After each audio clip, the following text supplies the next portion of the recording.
the system now. I can't.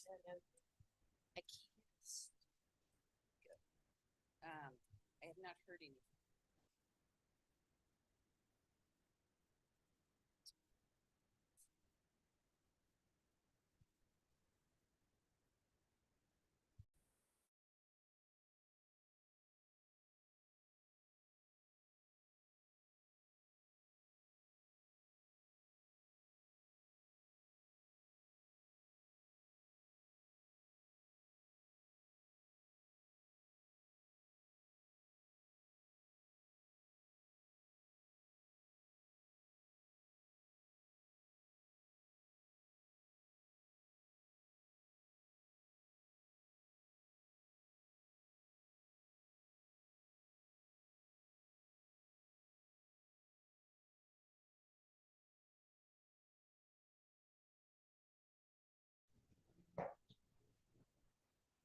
I think my GA is really the Von Diggity one.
Yeah, she was doing that.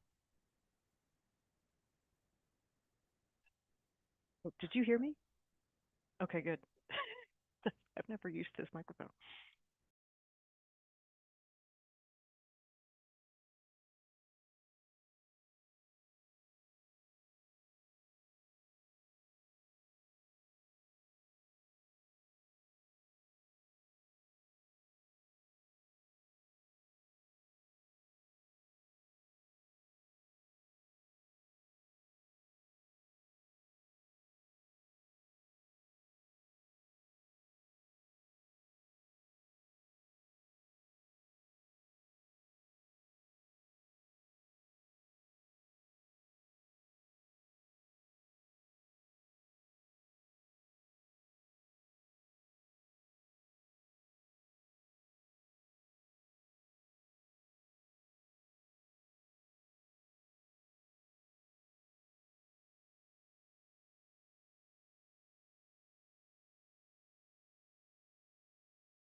David, do you want to start letting our participants in? Yeah. We're done with these.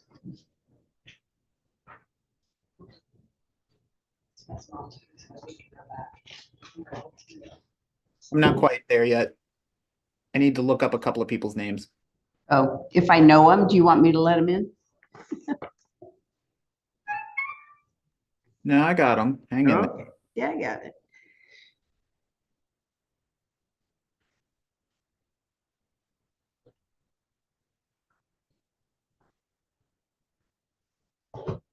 Shall I close the doors?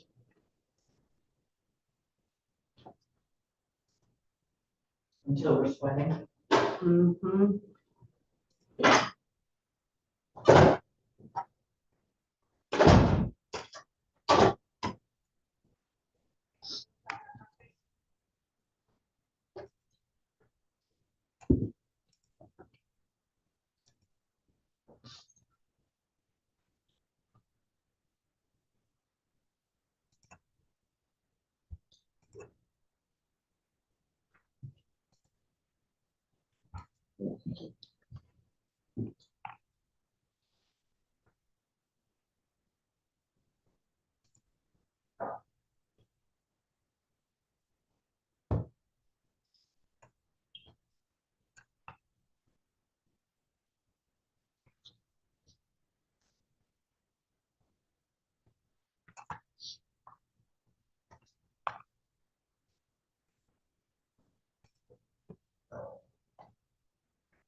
Got it.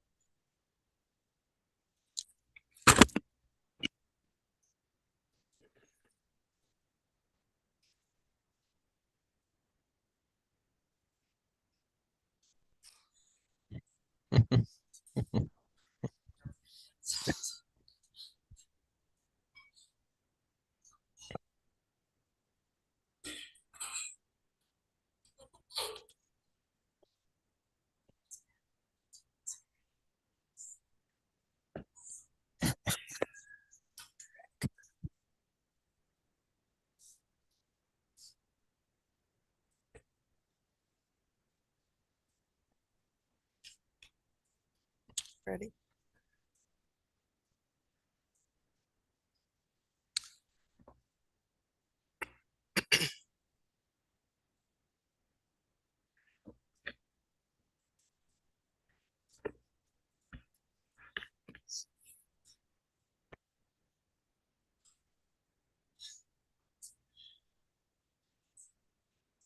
Remember, we are to be gracious.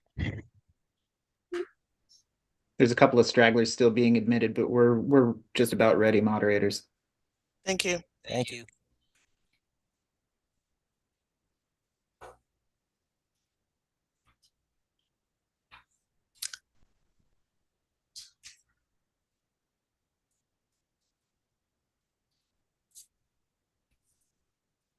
Good morning, everyone. Welcome to day 2 of day 3 of our committee meetings. So glad you came back today. Hope you had a good night. Let things process through from yesterday. We're going to open today with a worship service that is being provided to us by Rachel Yates and others.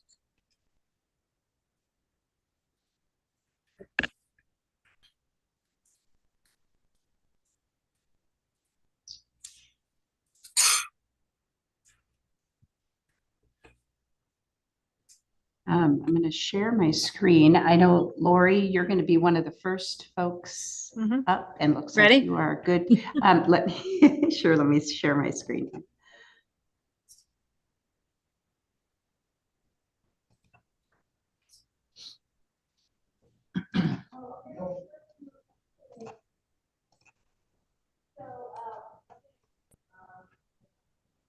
Welcome to worship, everyone.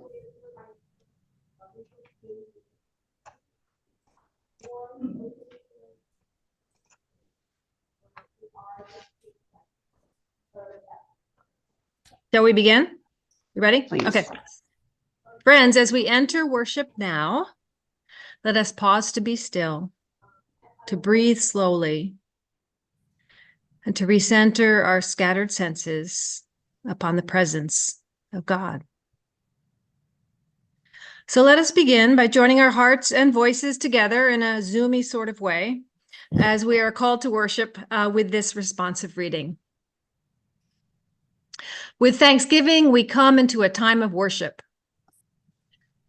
We gather Yeah. from From around the world.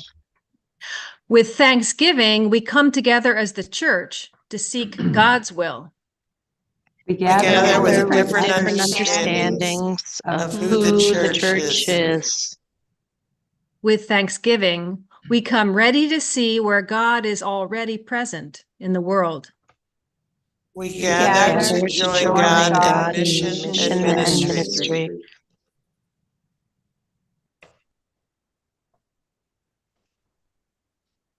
Let us pray. Creator, Redeemer, and Sustainer, we give you thanks for this day.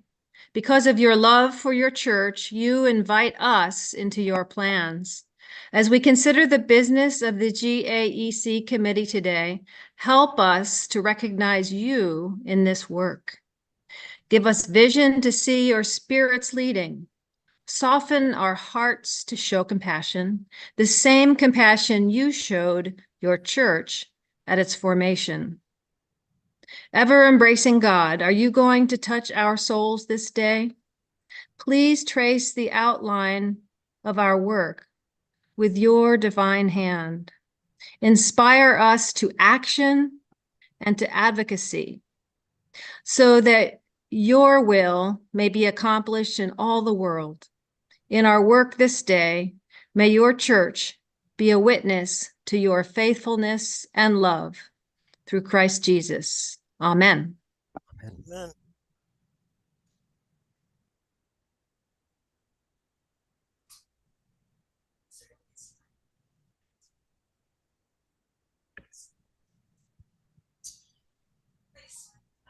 Welcome to join in, perhaps muted, this affirmation from Affirmation of Faith from order F-1.0. The good news of the gospel is that the triune God, Father, Son, and Holy Spirit creates, redeems, sustains, and transforms all things and all people.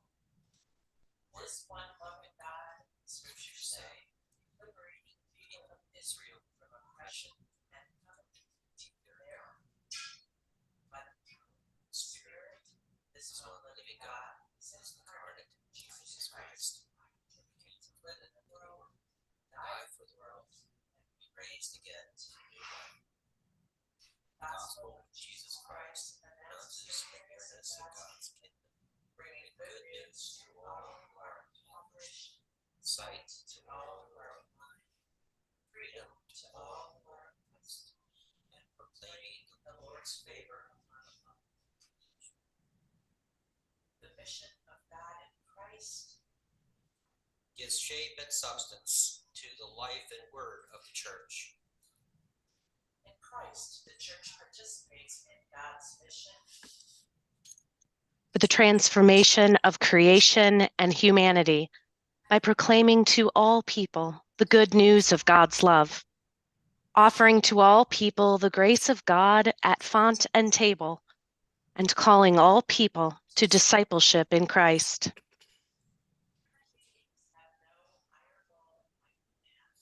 To glorify and enjoy God now and forever, living in covenant fellowship with God and participating in God's mission.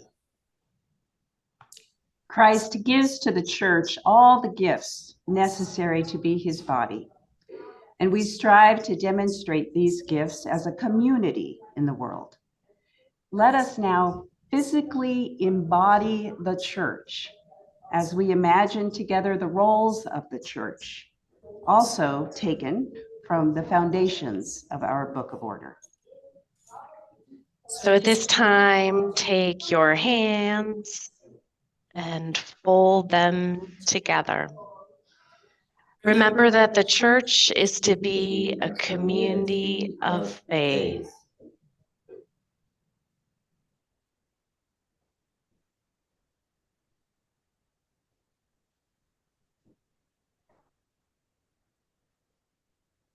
Entrusting itself to God alone, even at the risk of losing its own life.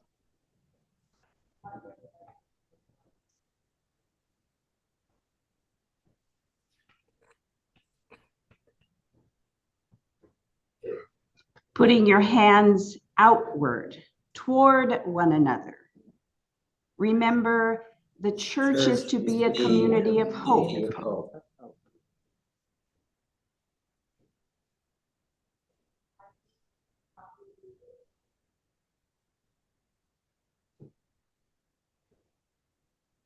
rejoicing in the sure and certain knowledge that in Christ, God is making a new creation. And now putting your hands over your heart. Remember, the church is to be a community of love.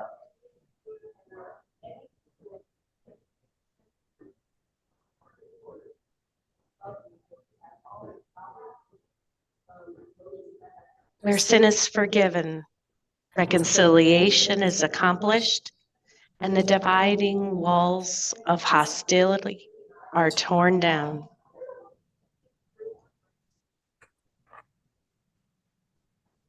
Raising your hands high.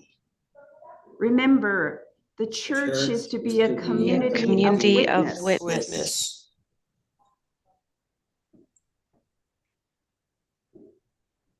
Pointing beyond itself through word and work to the good news of God's transforming grace in Christ Jesus, its Lord.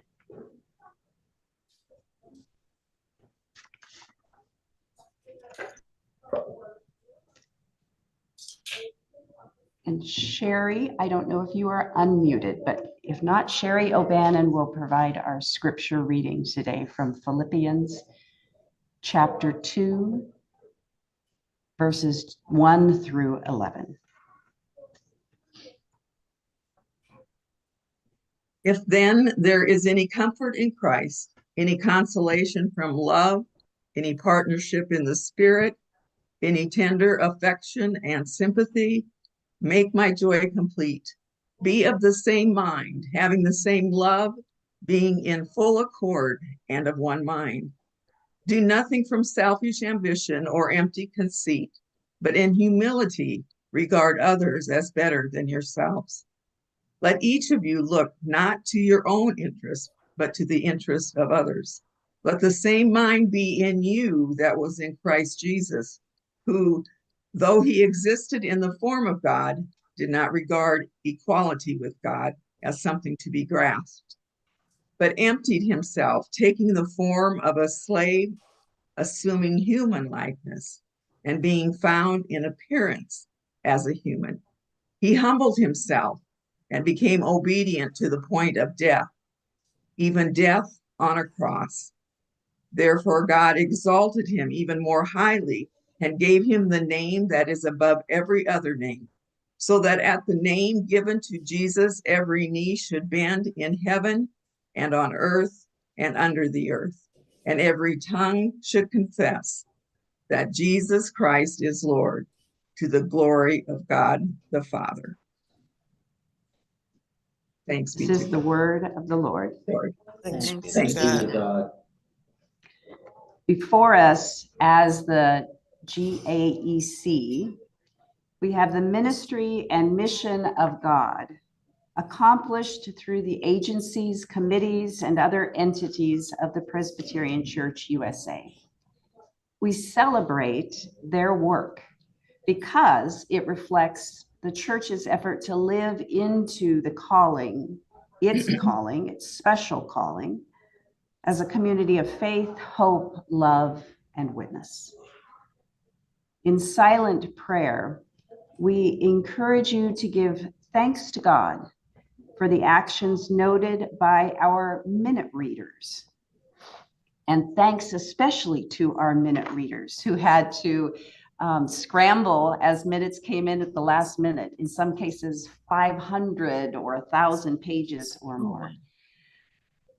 These reflections that they have offered about how the agencies have lived into hope is just a handful of the ways in which we are seeing God's mission lived out through the church.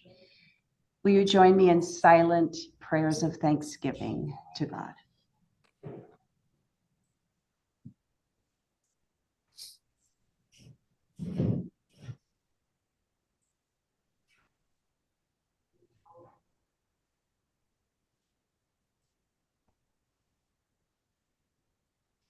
And on the screen, you can see some of the reflections that have been noted by your minute readers.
May we also, in our work today, live into hope.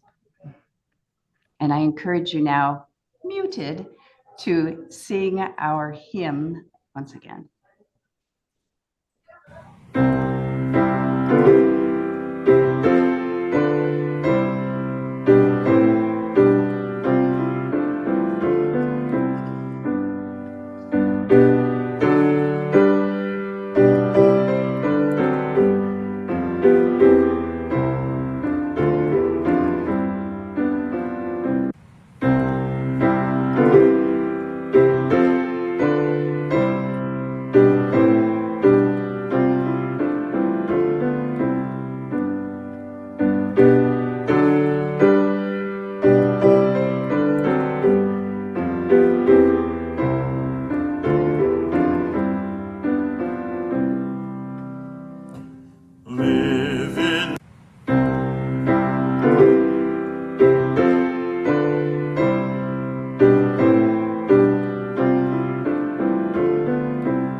Live into hope of captives freed, of sight regained, the end of greed. The oppressed shall be the first to see the year of God's own jubilee. Live into hope, the blind shall see with insight and with clarity, removing shades of pride and fear, a vision of our God brought near. Live into hope of liberty, the right to speak, the right to be, the right to have one's daily bread, to hear God's word and thus be fed. Live into hope of captives freed from chains of fear or want or greed. God now proclaims our full release to faith and hope and joy and peace. Let us live into hope. Amen. Amen.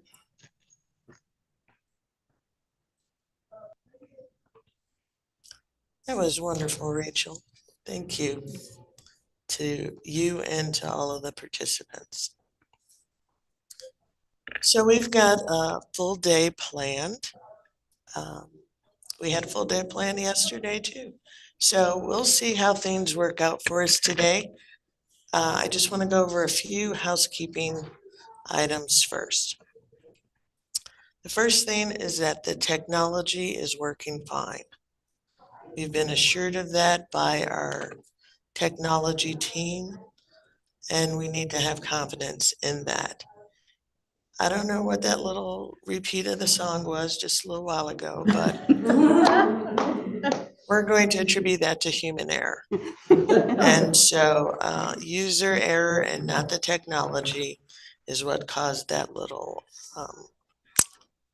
but we got over it, just as we will through all of the things that we do today. The second thing is that we just saw all of those acronyms that Rachel has been telling us about in her little learnings. And I just want to remind you that there is a list of acronyms printed on the resources tab in my GA. So I know that was a challenge for some yesterday as well. And you may just want to have that list handy so that if it comes up again, you can refer back to it. The third thing is that once the vote has started today, we will not be entertaining any questions. Yesterday, we had questions come in after the clock began, and we took those questions, but we're not going to do that today.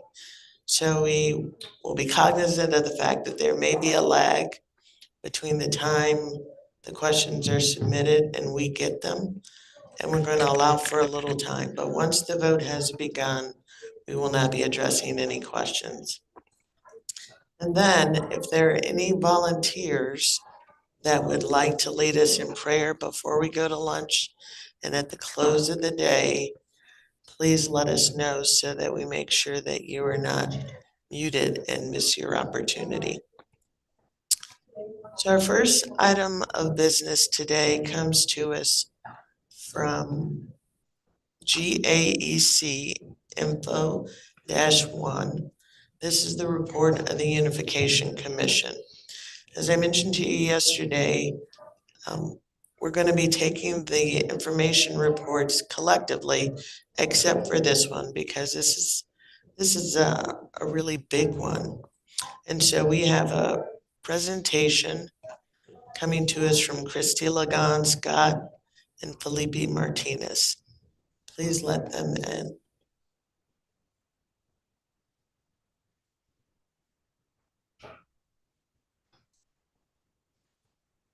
They're in. Thank you. Good morning, Christy Scott and Felipe Martinez. Thank you for joining us today with a report from the Unification Commission. Please present your report now.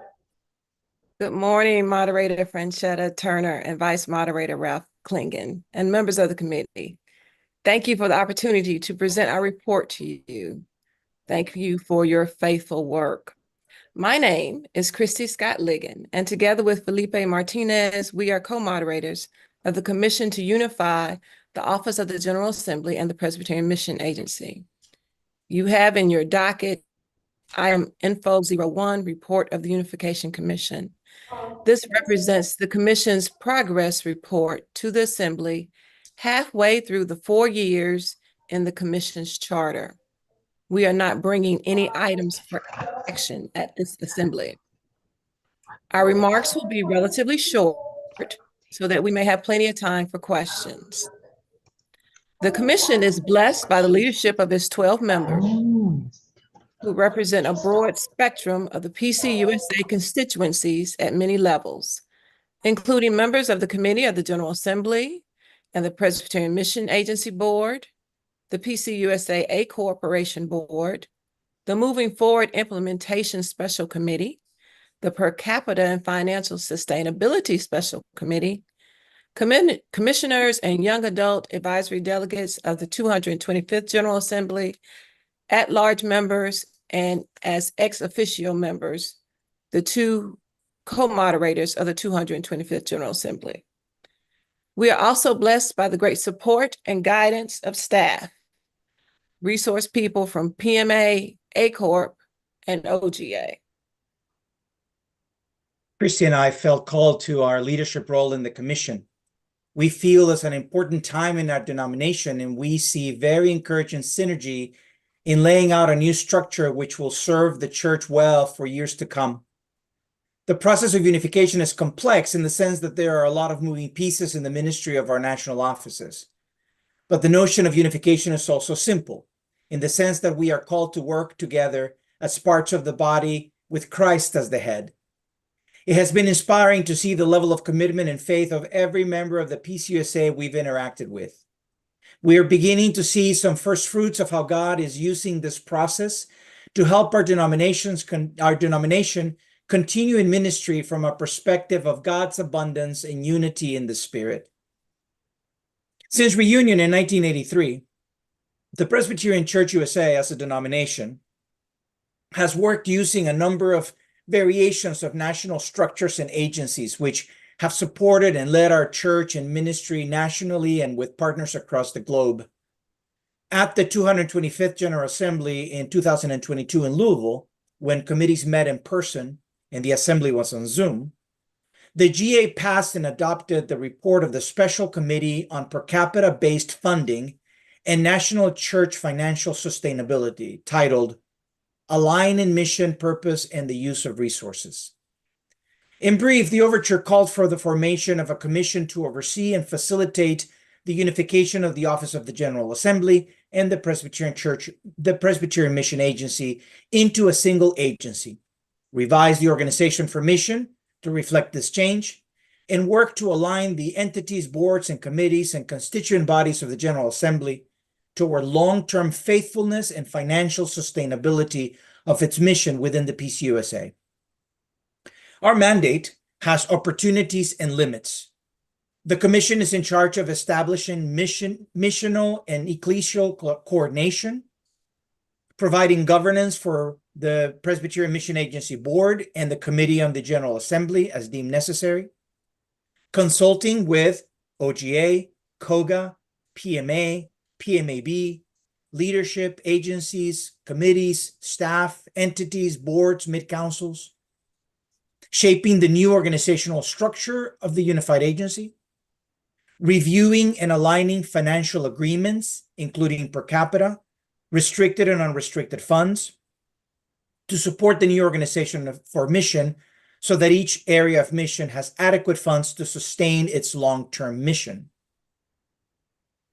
Making recommendations as needed for how to align the work of other agencies of the General Assembly within the newly formed agency, and writing and presenting the new organization for mission to the 227th General Assembly in 2026.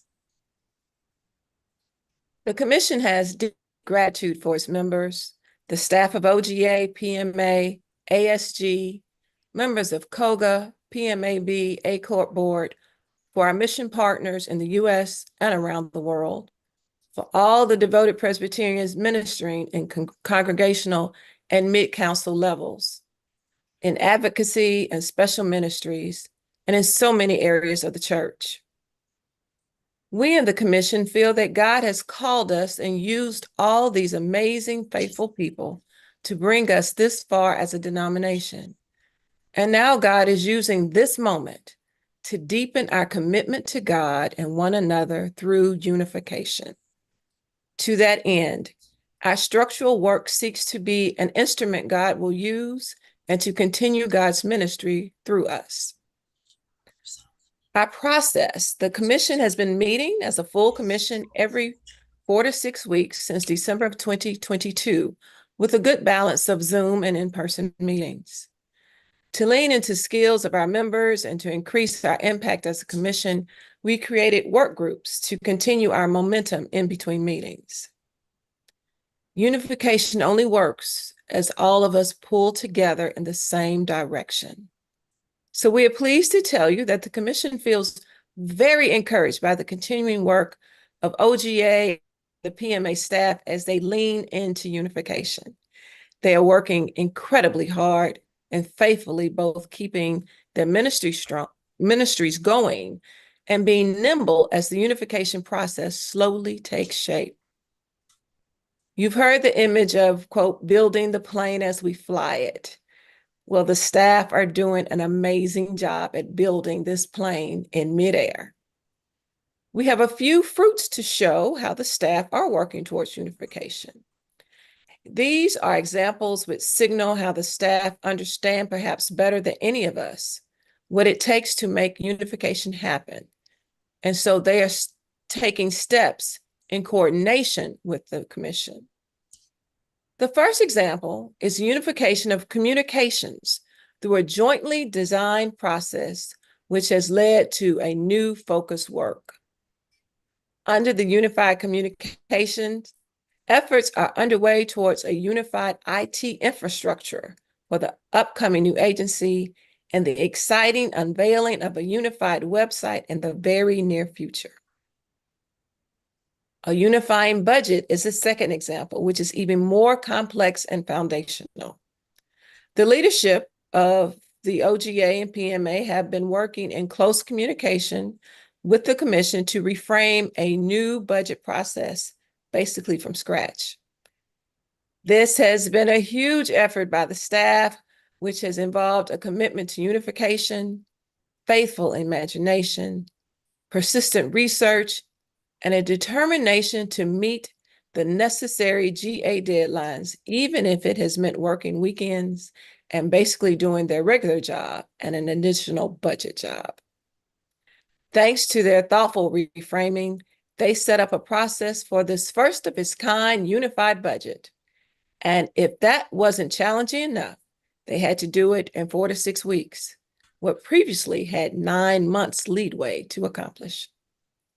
The end result is a unifying budget for 2025-2026 being presented to this assembly. Again, the unification process, which this commission is tasked to oversee and facilitate, will be a success because of the vision and implementation of our denominational staff at OGA, PMA, and ACORP. The work groups of the commission have been an invaluable resource in helping the commission stay on track. We have a mission work group that helped us focus our minds and hearts through a mission statement, a consultation work group which has led the effort to meet with a variety of stakeholders across the country, mostly via Zoom, although we had some key meetings with mid-council leaders. We have had over 30 such consultations to hear of the hopes and concerns for unification and to dream together of what God is doing through us. Additionally, this work group identified a consultant who is supporting the commission in understanding the cultures of OGA and PMA, as well as help the commission with change management strategies. The financial work group has been deep in the weeds to understand the very complex nature of funding and expenditures at the national level. They have helped the commission get a better grasp of the challenges and opportunities for this unified financial structure going forward. They are making progress to continue our denomination's path towards long-term faithfulness and financial sustainability. The governance work group has also been deep in the weeds to understand the current structures of OGA, PMA, COGA, and PMAB. They have helped the commission get a better grasp of the existing structures, and they are making progress towards articulating what a new governance body and a new agency will look like. Through it all, COGA and PMAB have offered exceptional leadership and have been supportive of the UC and the transition towards unification. The commission members from COGA and PMAB have facilitated collaboration and communication. PMAB and COGA have shown a willing flexibility to continue to do their ministry even as their tenure winds down. The commission is making progress to define the details of the new governance body and the new unified agency it will oversee. The OGA and PMA unification rollout is planned to begin July 1, 2025. Another big deliverable will be writing the organization for mission, which we will present at the 227th General Assembly in 2026 for its approval. Again, on behalf of the commission, I want to express our gratitude to the leadership and staff of OGA and PMA, to the staff of ACORP, ASG, and the membership of COGA and PMAB. The commission is here to oversee and facilitate the unification, which all these folks are making happen. We value your prayers for all of us as we continue our work. You all are in our prayers as you lead us in this 226th General Assembly. At this point, moderator, we are ready for your questions. Thank you very much for that presentation, Christy and Felipe. I will definitely keep you in prayer for your continued success. It's wonderful to hear all of the good work that you all have been doing in the short amount of time that you've had. So we are ready for questions.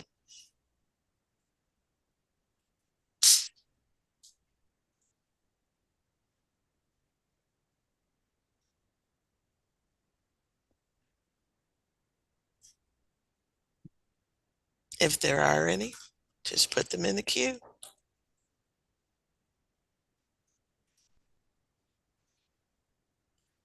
Perhaps that report has been so thorough that we don't have any questions. Perhaps. But hang on for just a few more minutes. We talked about a little lag in having them come through yesterday, so we'll just see if there are any We appreciate your questions. leadership, moderator. Thank you. Thank you. Madam Moderator, Peter Hahn, request to be recognized. All right, Mr. On, you may go forward.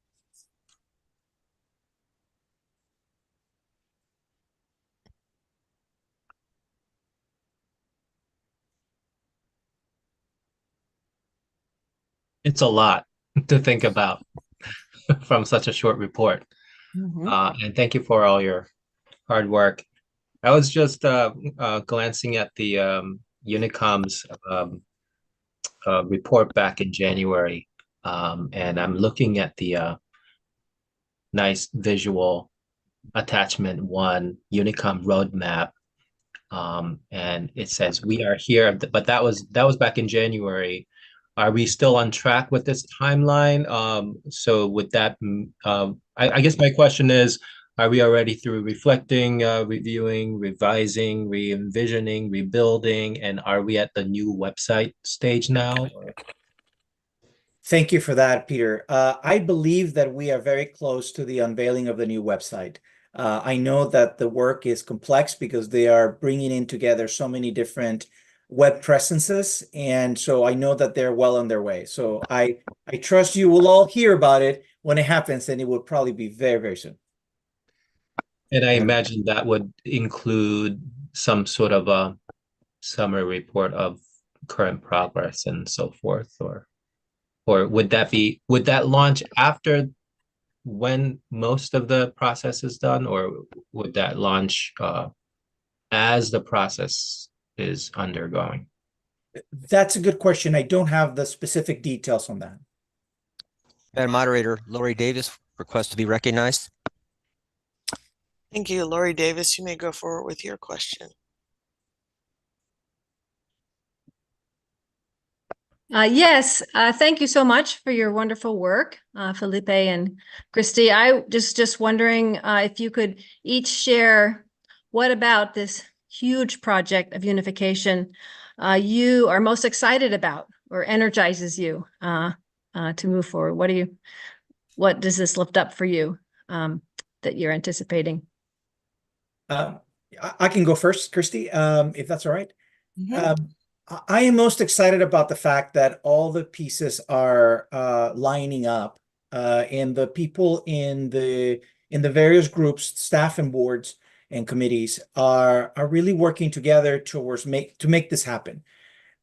It's complicated, and so it's taking time and it's taking a lot of effort. But I'm grateful that God is guiding us. And one of the images that I have in my mind about efforts like this is that I see us running to catch up to where God is leading. Rather than being the lead, we look for the Spirit to lead us, and so we run to catch up as best we know how. And I see all of us who are involved doing so. Even though it's, like I said, it's hard, and there's a lot of uncertainty still being teased out. Thanks.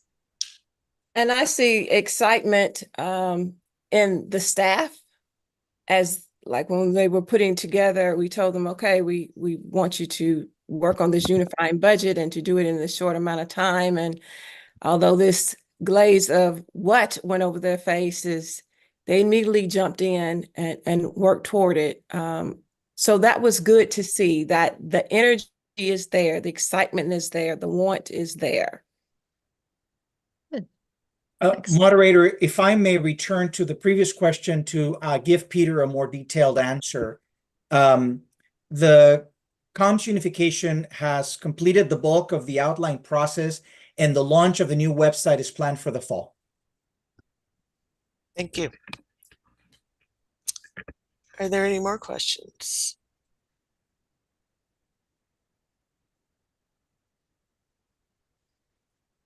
Okay. Well, thank you again for joining us and giving us this report. We appreciate all of the hard work that you all are doing. You and your teams. Continue. Thanks for helping making it happen. Thank you.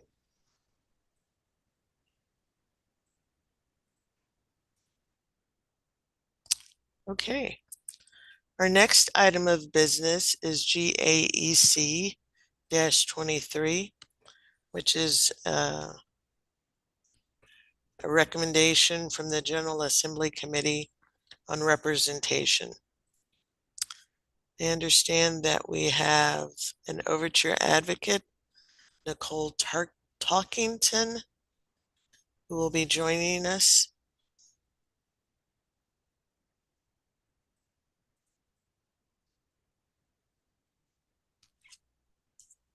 Good morning.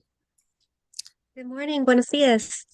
Thank you for joining us and talking to us about the overture. Thank you for having me. Good morning, everybody. My name is Nicole Cruz Talkington. I am attempting to look in the camera so you feel that I feel you. So I feel it.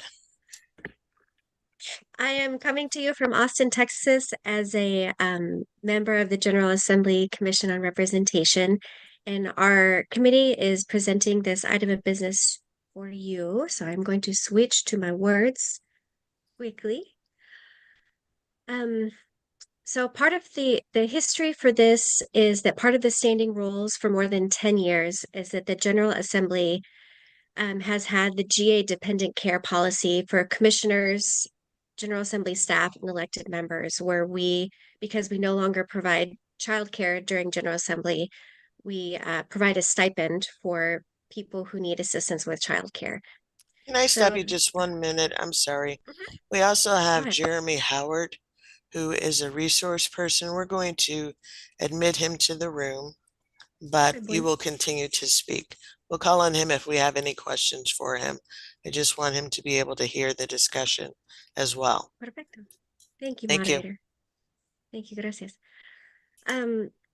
So the GA Corps sees our recommendation as simply an important complement to what the denomination is already doing, because we understand the financial implications that are involved in doing the work of the General Assembly, both to individuals and to congregations.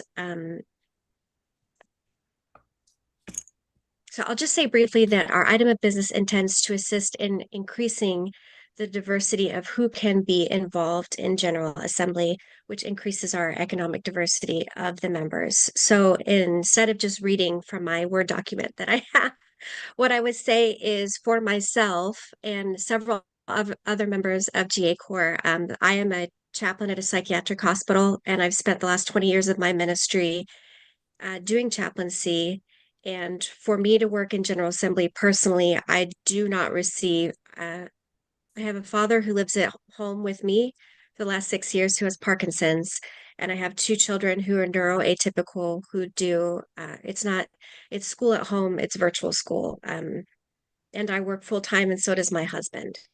So for me, my paid time off at my job is very important because I have to take my father to many doctor's appointments, and I cannot use my PTO when I do work for the General Assembly, which I also feel is very important. I am lucky that my husband has a job that has better benefits than mine. So I personally make it work, but this need to make things work is where we want to try and provide more support, because I think what I'd like to say is we're always, as a denomination, looking for who is not at the table. And that is also General GA Corps' job, is to look and see what barriers are there that are existing in our denomination that are maybe keeping people from participation, and how can we alleviate that a little bit. So that's what our item of business is directed towards. And you should be able to see, I believe, Madam Moderator, the attachment that has the financial implications for this item of business. So if you're curious about what this might cost the denomination, people that are smarter in a different way than I am have run the numbers and have those figures on there if anybody has any questions. So again, we're just hoping to continue to complement what our denomination is already doing, and offer support to specifically, we're imagining that smaller congregations are going to need more help with pulpit supply.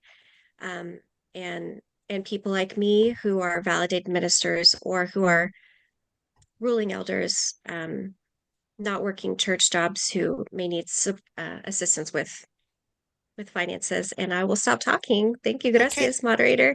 Thank you very much. We will entertain any questions that any of the commissioners have.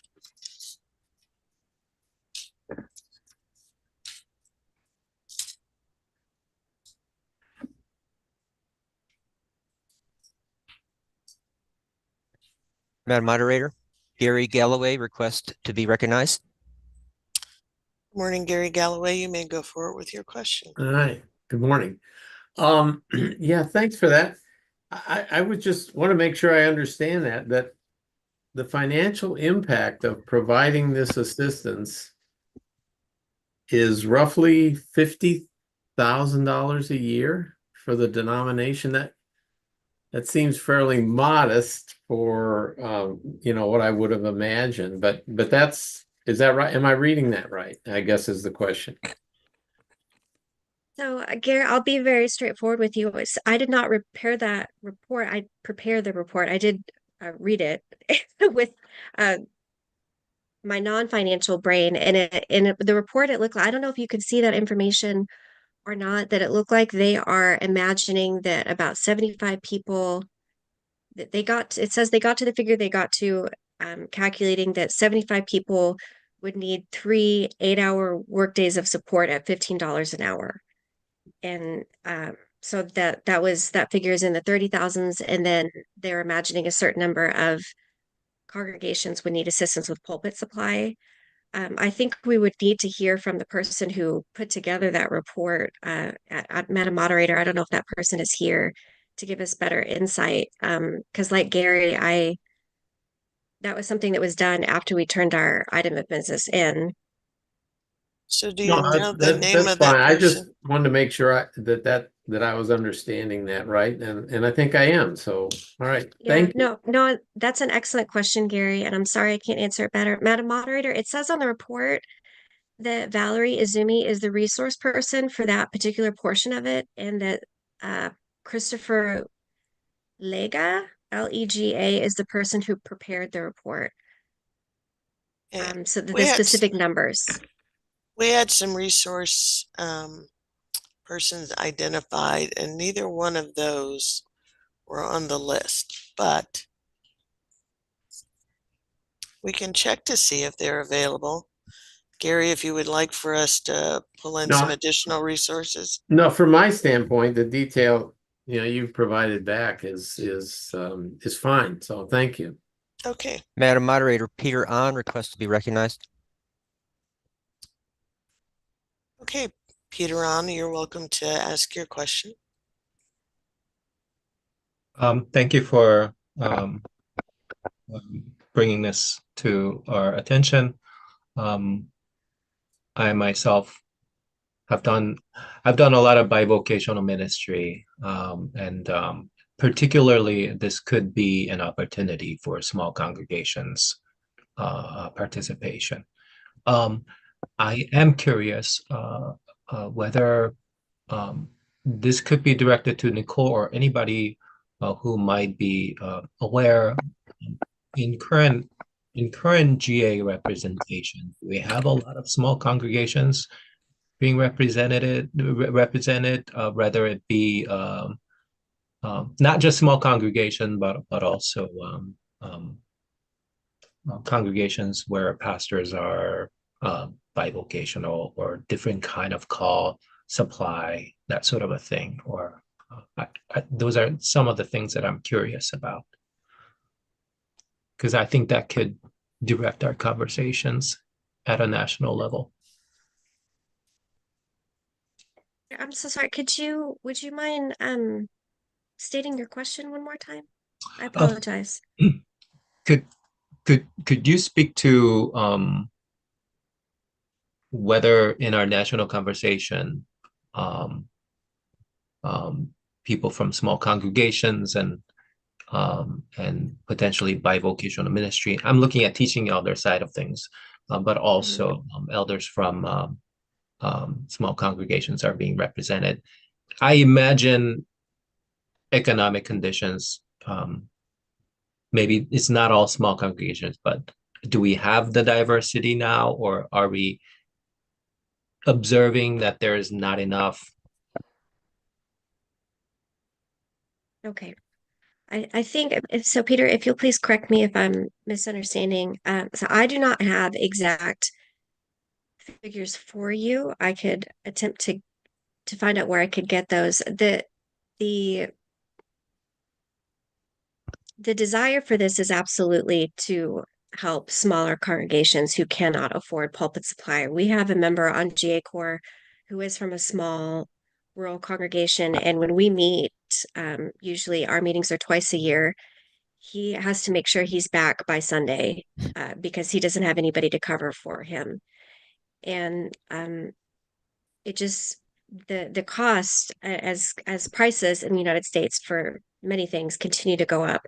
The cost of working on General Assembly items continues to go up for individuals, and we want to keep those people at the table. We want them to be able to participate, and we know that in general it is usually people of color and women who are working at these jobs, whether they're teaching elders or ruling elders at jobs that have less access to benefits and fewer PTO options. So we just want to increase the ability to make sure that those people are at the table and not have fewer barriers to participation as we're able.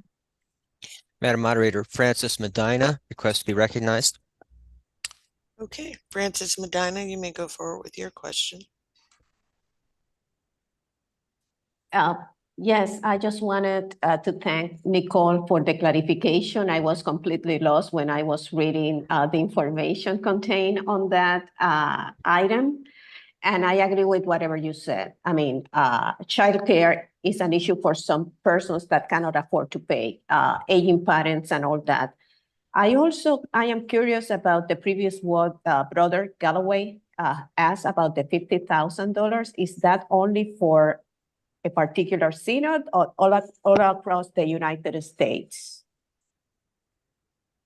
Thank you, Fritz. I appreciate it. And yeah, Gary, that was that was my first question when Gary asked when I saw the numbers. I'm not sure. I wish I could speak to that, but I don't know how they decide. It's for the entire United States. And in the financial report, it says that it's imagining each the per capita cost is 5 cents per church that's paying per capita. So that does seem a little bit low. I agree with Gary. I can't speak to how they got to that number. And I don't know if the moderator, if the other person who's here representing this item of business with me can speak to that, or if we can find Valerie Izumi or Actually, we have Valerie in the waiting room. And so if she can be admitted right now. Moderator, she's admitted. Okay, thank you, Valerie Izumi, for joining us today. We are talking about GAEC-23. We've had some questions about the financial implications of this overture, if you can speak to that.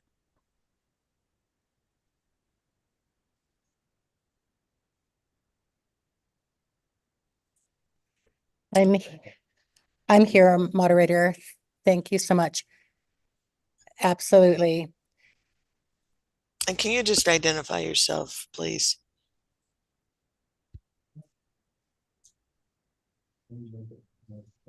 Thank you. So I'm Valerie Izumi. I am the person who coordinates the General Assembly nomination process, a corresponding member. The financial,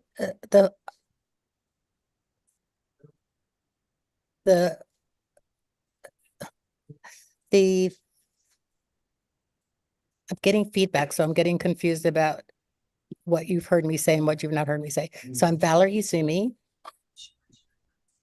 Right, we got that. If your live stream is on, can you please turn that off? Because okay. that may be part of the issue. It probably is. Hang on, let me do that.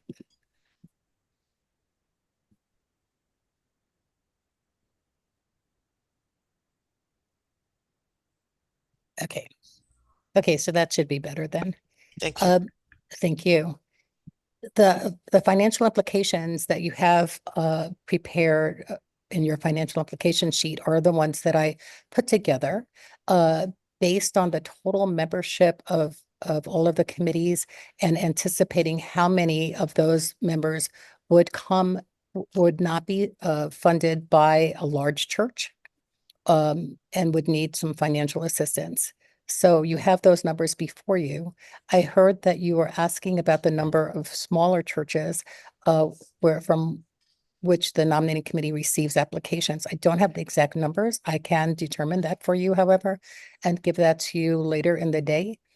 But I will say that it's not there's the majority of people who are serving are persons for whom one of the first questions they ask when they're considering applying is, will the church fund my participation? Meaning travel, housing, meals. They don't often ask for funding for lost wages, but there are some who make huge sacrifices. They may not lose wages, but they lose vacation time. They use up all their vacation time to come. And so when the GA Corps raised this issue, we from the nominating committee and staff of the nominating committee perspective realized that there are probably large numbers of people who are not serving because they cannot afford to give the time and or give up salary to serve. Thank you. Madam Moderator, Elizabeth Troyer would request to be recognized. Okay, Elizabeth Troyer, you can go forward with your question. And please identify yourself.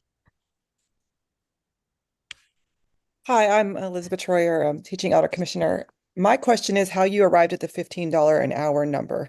In my experience of dependent care and childcare, that's grossly underestimating what the cost will be.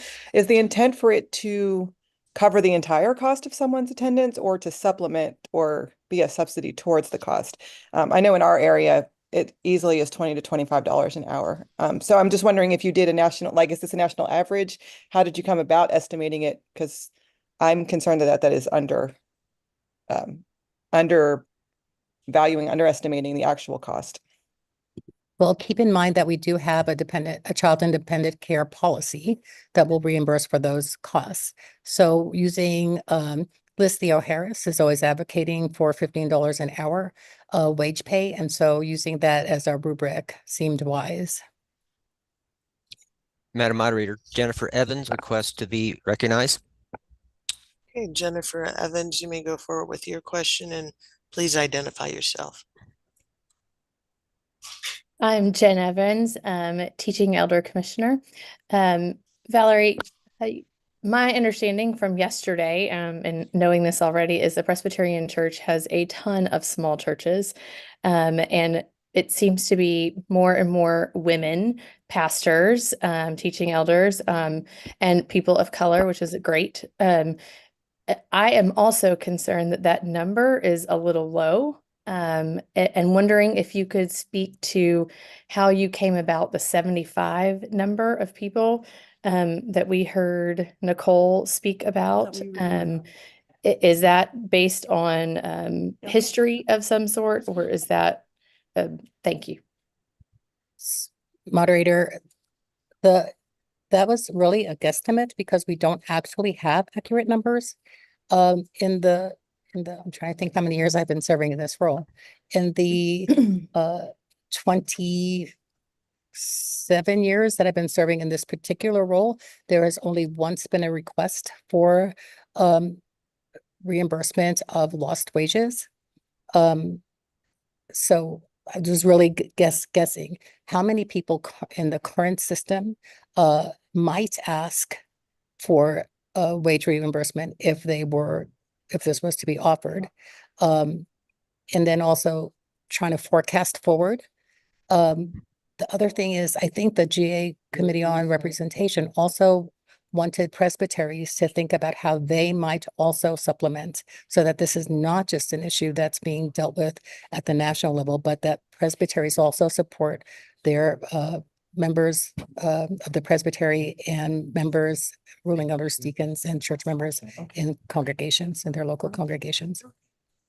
So it's a number that we're using now and would most likely need to be looked at in future years. Thank you. Madam Moderator, Peter On requests to be recognized. Okay, Peter On, you may go forward with your question. And again, please identify yourself. Sorry about that last time. Peter On, teaching elder from Philadelphia. I needed to make sense out of what this number is. So I'm doing a very simplified version of my own understanding. So I just wanted to kind of share what I'm thinking about here. If we are the constitutional amendments questions, so it's whatever. Unless they ask how we divvy up the. There's some ambiance Thank you. sound coming. Okay. So if we were to compensate or subsidize $15 an hour for 2 weeks of GA commissioner, that would be 80 hours at $15. That would be $1,200. And plus pulpit supply, that would be $300. So $1,500 if they don't have a child. And also if we're compensating, let's say just for the number, just to simplify, we're looking at $15 per, hour. That would be $1,200. So if we are compensating, if we're coming from $50,000 of assistance, then we're talking about 29, 30 people we can support with 50,000. If they don't have children, but if everybody has children, then we're talking about 15, 16 people we can support. So I just wanted us to have a picture of what this number is able to support.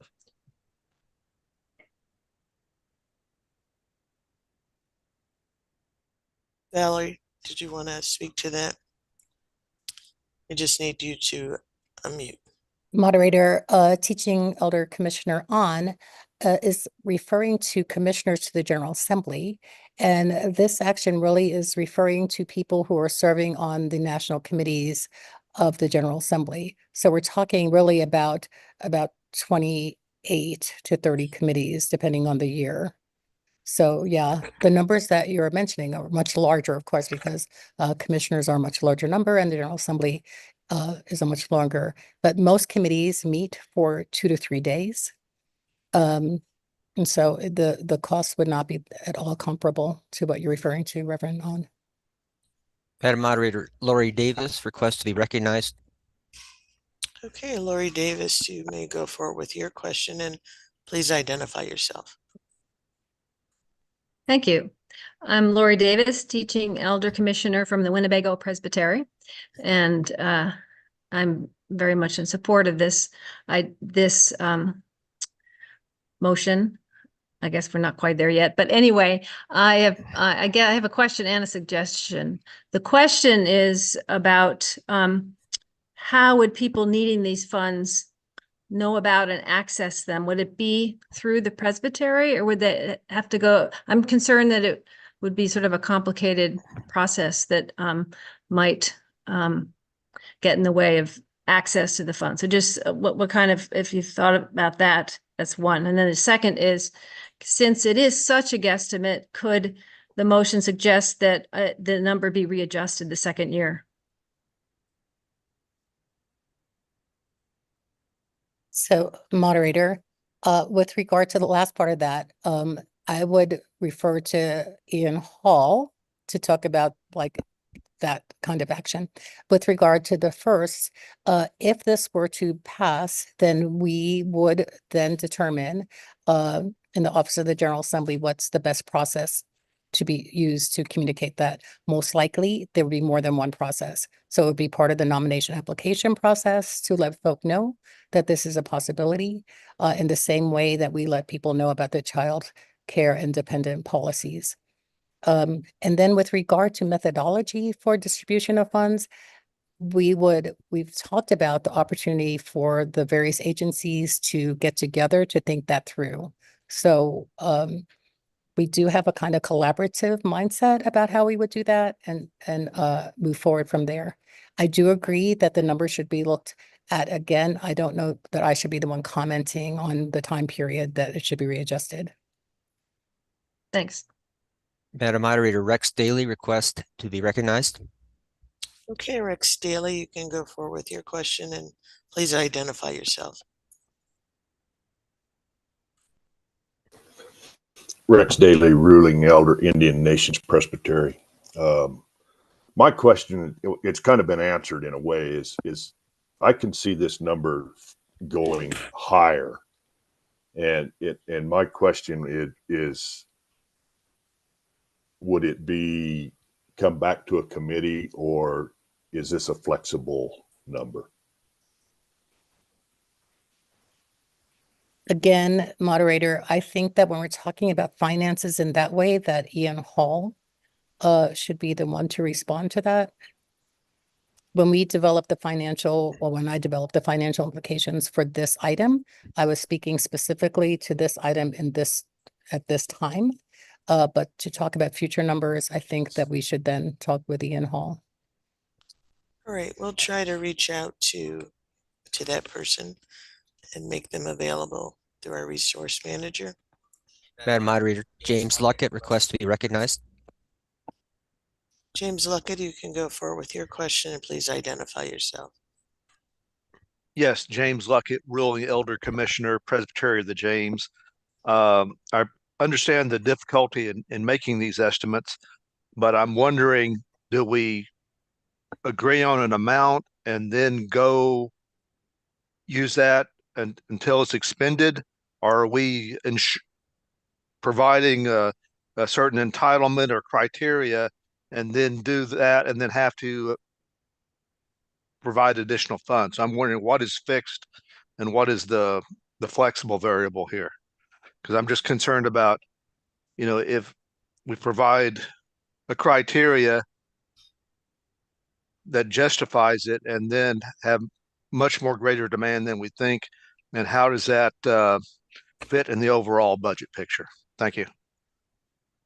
Moderator, again, some of that Ian Hall would need to respond to, but I would like to share with the commissioners and advisory delegates that the people who are serving on General Assembly level committees are an amazing group of people who have absolute care for the church and would not ask for more than they would need to have, and would be really prayerful in discerning if they could have that.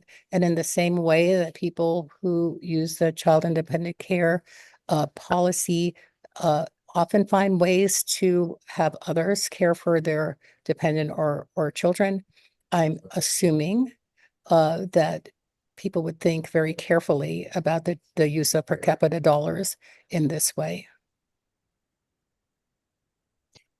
Madam Moderator, Deborah Nolan request to be recognized. Okay, and just so you know, we've reached out to Ian Hall, and when he becomes available, David, will you notify us? Yes, moderator. Thank you. Okay, Deborah Nolan, you can go forward with your question. Please identify yourself, and at some point, I just need you to change your name in the screen as well. Deborah Nolan, from Presbytery, South Louisiana. I was wondering if it would be better to pay for childcare based on where that person is coming from. Like, could be cheaper in one state from another, or it could be more expensive for childcare coming from like California based people instead of Louisiana. So I was wondering if maybe there could be, how do you say it? Like a based on where you're from kind of thing instead of a national standardized rate, maybe could be considered. We're gonna just admit Ian Hall, who's here now. Ian Hall, I just want you to know we've had many questions about the financial implications of the General Assembly Committee on Representation expanding the capacity for economically diverse populations.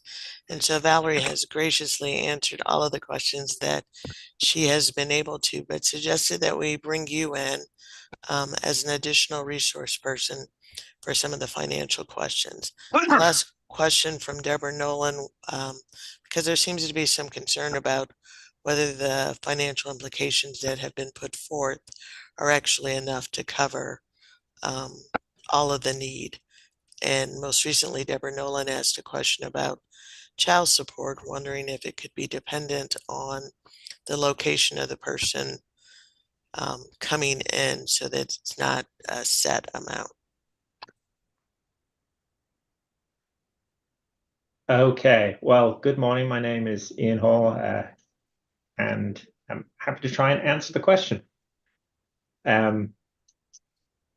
When it came to this financial implication, there is, in essence, there are three pieces to this puzzle.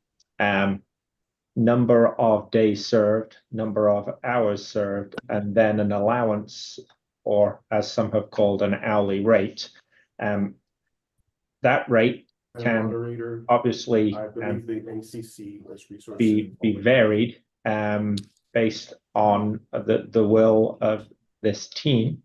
I think when it comes to geographical location, our financial implications team would need to do some work, and I think that's a different piece of calculus than simply an hourly allowance for time.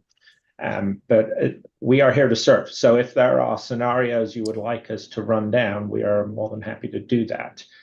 Depending on the complexity of that request, I suppose, would determine how quickly we could turn that around. But that's why we're here. So. All right, thank you. Do we have any other questions? All right, great. We don't have any other questions in the queue. I thank you, Valerie and Ian, for joining us. I just want to remind you about a couple of things if we are ready to move forward with the motion, that when you submit the motion or an amendment to PC-Biz, you also have to remember to be recognized. So there may be some motions outstanding that we are not aware of because you have not sought recognition to go forward with the motion. And once there is a motion, then we also need to have a second. Madam Moderator, Leah Nutala wishes to be recognized. Okay. Leah Nutala, let me go forward with your question and please recognize yourself. Oh, hi, I'm Leah Ndwala. I'm a TEC. I thought we already had the motion on the floor. Sorry, I was making a motion to make the amendment that was suggested about part number 4 from one of the entities that read this motion, this business in the rationale. So that was that's what I was putting forward. So I might be out of turn to speak at this point. This is what I'm saying. All right, we're going to look to the parliamentarian on that. Moderator, I do believe that we have placed this item of business before us, and so it is before us as a motion, and an amendment would be in order. Okay. So yes, Leah, amend away. I think she was trying to speak, but was muted. Yeah, I had to get unmuted again. Sorry. So I vote that I'm asking to amend this motion with the words from the which committee was it that actually did it? Sorry, I can't find the words now in front of me, but it's part number 4. Part number 4 and the amendment that I have from you is to direct the OGA PMA/new agency to develop and you're inserting here, an equitable program process to administrate this process and crossing out equitably. Yes, that's it. Okay, and was there a second to the motion?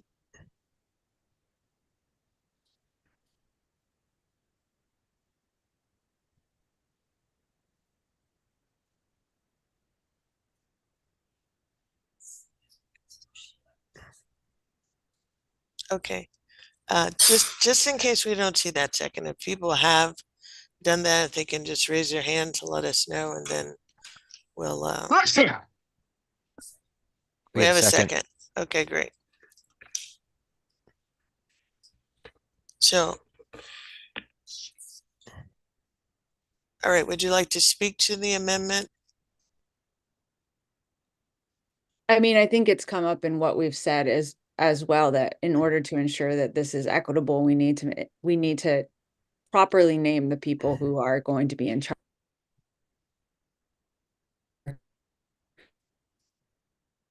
Is addressing all the questions that this commission has and all that kind of stuff about the, and changing the rates. So I think by amending that a little bit, it spells it out a little more clearly. Okay. Madam Moderator, Gary Galloway, request be recognized. Okay, Gary Galloway, did you have a question about this? This is Gary Galloway, ruling elder from Coastal Carolina. No, actually, my question precedes the amendment. And I just, while Ian, if he's still there, one of the earlier questions I thought was good. Maybe it was Rex. Madam Moderator, Madam Moderator, this is out of order. All right, I'm sorry, Mr. Galloway. We're going to move forward right now, because we're just talking about the amendment right now.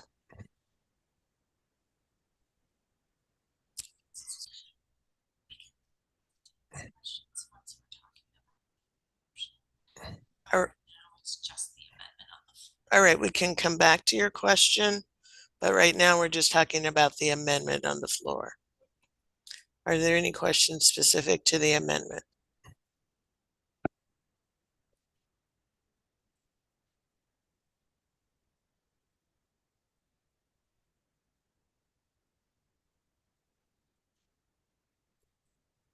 And there don't appear to be.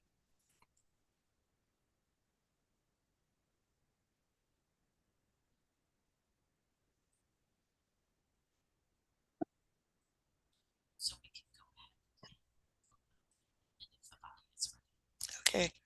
In the absence of any questions, we'll go forward with. Wait, Madam Moderator. There is a question. Lori Davis wishes to be recognized. Okay, Lori Davis, you can go forward with the question relating to the amendment. Yes, I honestly don't see the difference in the meaning in the changing of the words. To me, it seems like it's essentially the same number 4 as it was to begin with. So maybe I'm not catching what the amender sees in her change. Leah, if you're able to speak to that and can be unmuted, then we'll go forward.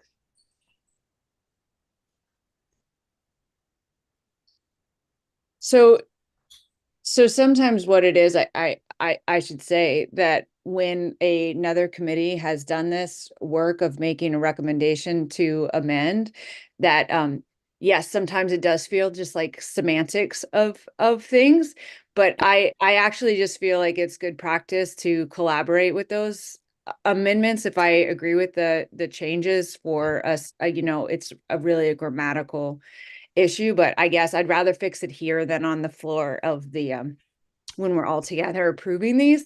And that's the reason I would see to make the changes, just so that we don't have to make the changes collectively outside of committee. So that would be that's my primary motivation. Well, you've added the word program to develop an equitable program is process, it reads awkwardly to me too. Maybe I'm not reading it right. Direct OTA, PMA, new agency to develop an equitable program process to administrate this process. Is that what you're wanting?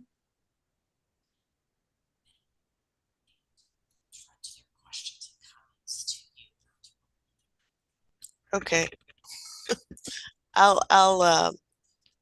Please address your questions to me, and I will then pass it on to Leah.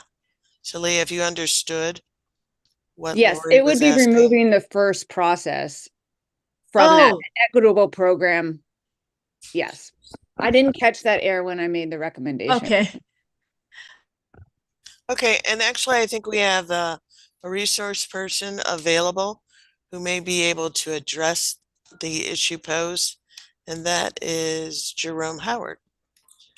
Jeremy Howard, I'm sorry. Jeremy, if you're still with us, you were admitted almost from the beginning. Can you please identify yourself? Yeah, Jeremy Howard. I'm here on the resource person on behalf of the Advisory Committee for Social Witness Policy. And thank you for welcoming, Madam Moderator. So you are correct about an error that happened, and I apologize for that. We didn't get it in my proofreading after it got loaded.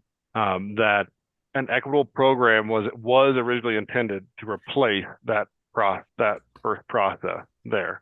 So I can explain a little bit why we thought about this way. That there's sometimes processes get developed and they sit there with no one to manage them. And more often in churches and denominational wide, a program is managed by somebody. So our hope is to make sure it was clear that we would have an equitable program managed by someone within that new agency that would administer this process. So that explains both our error and our thinking behind it. Thank you, Jeremy. I don't think we have any more. Oh, yeah, we do. Do we? No. Okay, great. No more questions now. I think we're ready for the vote on the amendment. So if you want to swing back to my GA. Would you like to read the amendment, or would you like me to read the amendment? I would love for you to read it, Melissa. You would be Thank happy. you. Good morning again, everyone. Just a reminder that we are amending, and this is item number 4. The motion before us is simply this amendment, which is to direct the OGA PMA new agency to develop insert an equitable program process to administrate this process, crossing out equitably. And if people are unhappy with the semantics or grammar that has taken place with this amendment, it would be in order to offer an amendment to the amendment, which this committee has gotten so great at if it is troubling you. But we would ask that you do that so that we can keep record and documentation of it. So we'll hang on just a few minutes to see if there is a motion to amend the amendment. Otherwise, we'll go forward with the amendment as presented.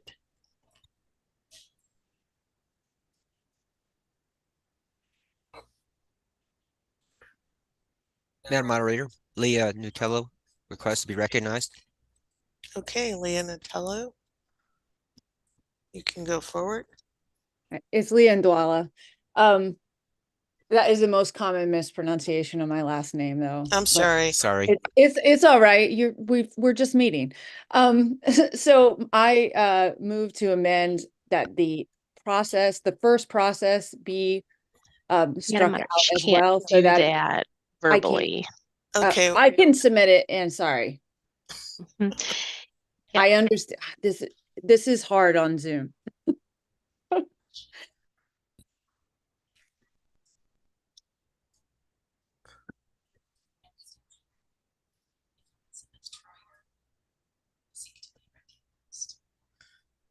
Elizabeth Troyer seeks to be recognized. Okay, Elizabeth Troyer, I think You can go forward. I believe I submitted a motion that fixed the language. I just wanted to make sure that that's what happened. So it should, I believe what I submitted erased that process. So it reads, direct the new agency to develop an equitable program to administrate this process. I think that's what I sent in. Thanks so much. I think that's what's been received.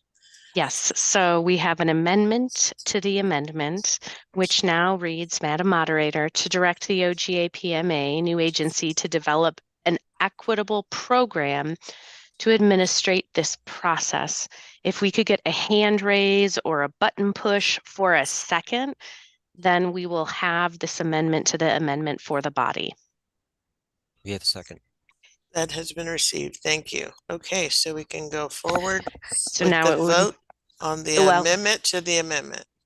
it would be in order first, Madam Moderator, if there is anyone who wants to speak for or against. If there is not, we can close and go right to the vote. And let's see if we get any more questions.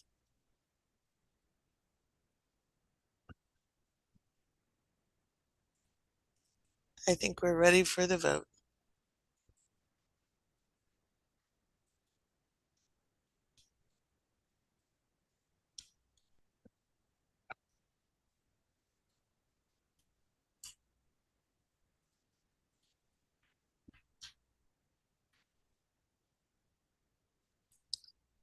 Okay. That's great. We can close the voting. We've received 42 votes to approve the amendment to the amendment. It's a unanimous vote. And now we're going to go forward with the next step. Melissa, tell us. So friends, the next step is, would we like this amendment to be part of the main motion? And we can discuss, or we can go right to the vote. If there's any discussion, please let us know with by raising a question. And if we don't receive any, and it looks like we have not, then we'll go forward with the vote.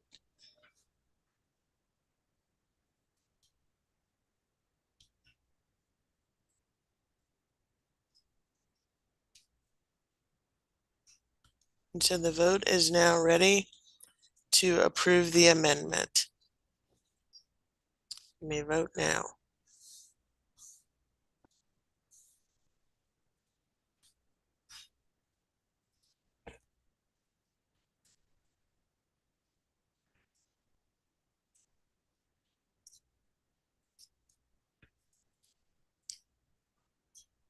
Okay, I think we can close it. With the majority voting in favor of amending the amendment with 42 votes and 1 no vote. The vote passes. So, Madam Moderator, I love the eye contact of working well. So now we have the main motion as amended before us. So this is the main motion. Anyone else who has any questions or speak for or against, or any further amendments would also be in order. But let's leave number 4 alone since we've amended that one Okay. quite well. All right. And there was someone else that was looking to be admitted to the waiting room, Janine Forrest, I think it said. Is she a resource person? Do we know? She's a commissioner moderator. Oh, okay. Let's let her in. She's in now. All right. Thanks for coming, Janine Forrest. All right. Do we want to go back? Gary Galloway had a question, I think, before we got to this point. So Gary Galloway, would you like to ask your question now? Yeah, thank you. Actually, I think it was Rex who asked the question. I thought it was a good question. In voting for this, is there, and the financial impact, is that a set amount? In other words, I think he was asking, are we saying we're authorizing up to that 51,000, or is that just an estimate? And what we're really just authorizing the process or the program, and whatever it is, it is. And I thought maybe Ian could answer that question that he had. Yes, Ian, if you are able to answer that question, that would be welcomed.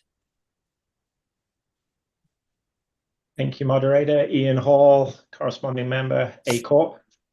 When it comes to the financial implications associated with a piece of business, it is a dollar amount. So when we look at this piece of business, it has a combined cost of $103,250. That adds an increase to the base per capita rate. So if we are looking at this piece of business, in essence, it adds 5 cents per year, 5 cents in 2025, 5 cents in 2026 to the base per capita. And this is a financial implication with it's a fixed number based on the assumptions inside of that calculation. So the short answer, sorry, moderator, is you are authorizing a set amount. Thank you for the clarification. Do you have any other questions? No, Madam Moderator. Okay, are you ready to go forward? We are ready for the vote. Okay.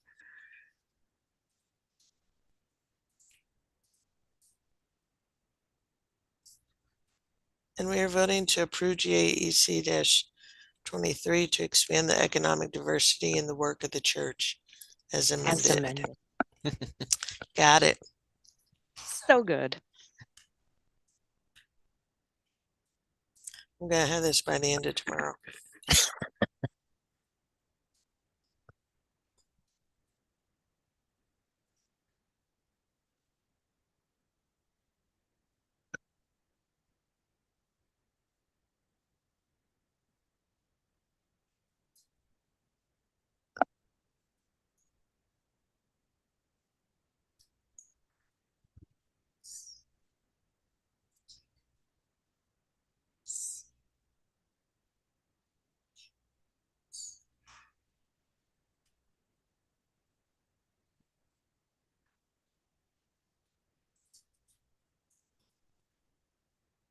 Okay, great. We'll close the vote now.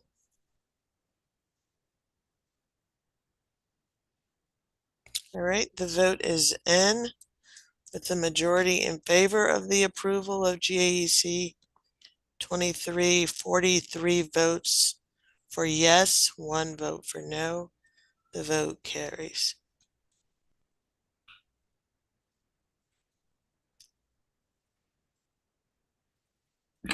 Okay. Thank you very much for that, everybody. Appreciate all the resource people, all of the questions. The parliamentarian is awesome. And it is just about 10:32. I bet you all thought we were going to stop now, but because we have a little extra time, we are going to Approve all the information. yeah, we're going to approve the informational reports that have been submitted. We've already done the one for the Unification Commission. There are others. Madam Moderator, it would be in order if a member of the committee, if you would like to list all of the information items and we take them as one motion, unless of course someone wants to pull something, it would definitely save us some time with our button clicking and waiting for things to come in. So if we have a list of the info items that we can consider all together, that could be put before the committee. That would be great. Do we have? Where is that list? So if everyone will give us just a moment, hopefully our identifying these numbers will go faster than voting on them one by one.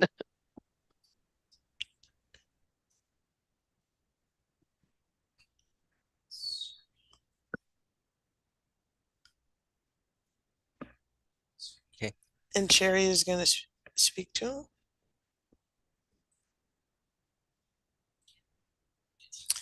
David, if you don't mind unmuting Sherry, please.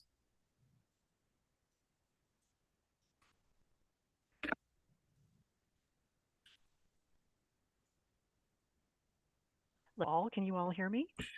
Yes, we can. I am Sherry Harper, and I am your staff person who is in charge of the voting. I am your recorder.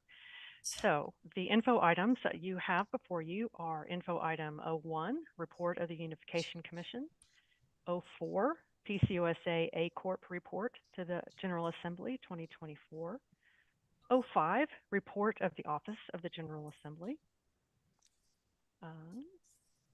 06, Advisory Committee on Social Witness, AC Swap Agency Summary. 07, GA Nominating Committee 2024 Summary. 08, Report from the Committee on the Office of the General Assembly. 09, ACWJ Agency Summary 2022 to 2024. Info 10 is the REAC Agency Summary 2022 to 2024. Number 12 is the 2024 Advisory Committee on Litigation Report. 13 is amendments to the Benefits Plan 2022 through 2023. 14 is the PPC Agency Summary 2024. And that is all for our info items. Great. Thank you, Sherry. So we would entertain a motion to receive the reports all together. Is there a motion? And Madam Moderator, this could be simplified. Our wonderful recorder, I am sure, will make sure that it gets recorded accurately. If someone wants to make a motion to receive the info items as one. Madam Moderator, we have a motion. Okay, and is there a second? Remember, you can just raise your hand to identify.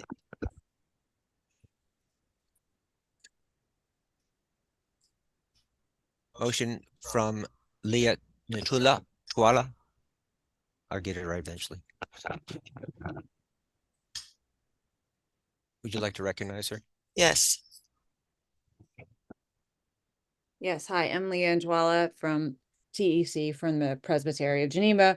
I move that we approve GAEC Info 04 through 14 as one solid motion. Spencer Holman seconds. Okay, looks like there is no 11. Is that right? Mm-hmm. There's no 11. And there's, okay. Is there any discussion on the motion? Madam Moderator, Gary Galloway seeks to be recognized. Okay, Gary Galloway, do you have some discussion for the motion? Yeah. Did we already approve 01, or should 01 also be included in this list? We did not approve 01. They just presented the report. Right. So we would include, so we need to amend the motion. Okay, Gary, we feel the same way over here. Don't worry. Instead of amending as the parliamentarian, I'm also listening to our committee assistant through my other ear. Let's take the motion as it is, and then let's come back and do 01. It'll be faster than amending. Perfect. Okay, so we're going to, unless there is any further discussion, vote on 04 through 14 and come back and then vote on 01.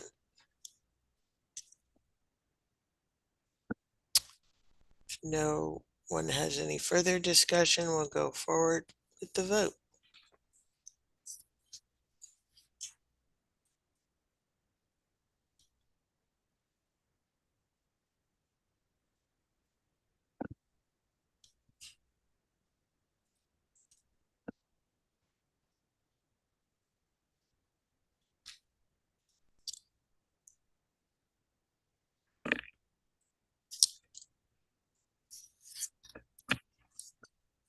All right, we'll close the vote with 42 votes.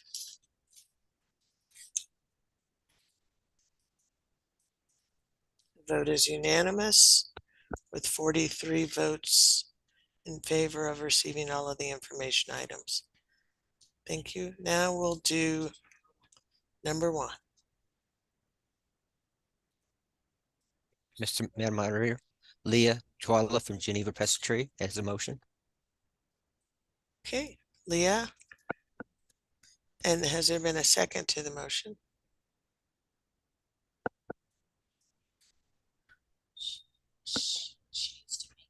I move that we approve GA Info 01. Thank you. And is there a second to the motion? Yes.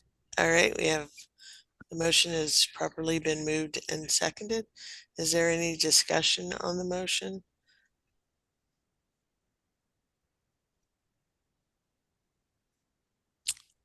In the absence of any discussion, we'll go forward with the vote.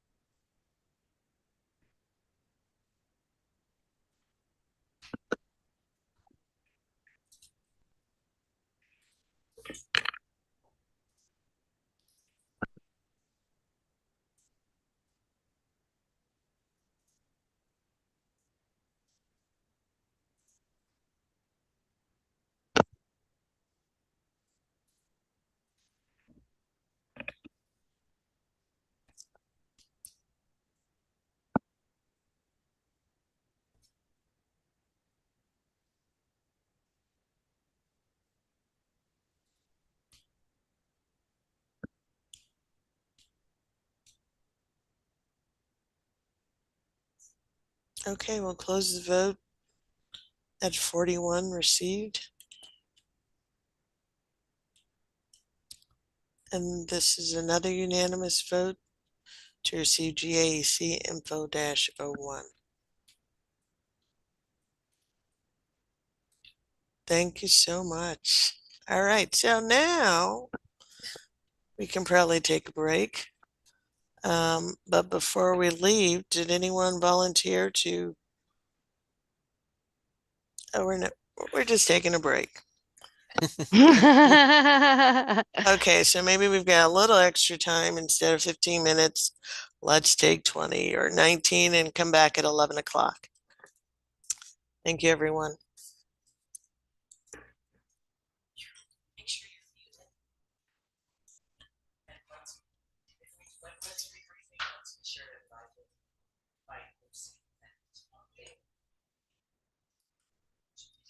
Hold on. In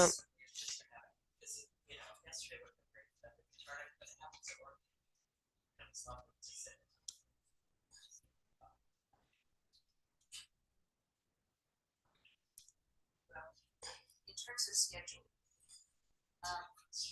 we're coming back at 11. Next item. They probably cannot get here at 11. Okay. To the agency to say. Presbyterian, item number 29, which is tomorrow. That's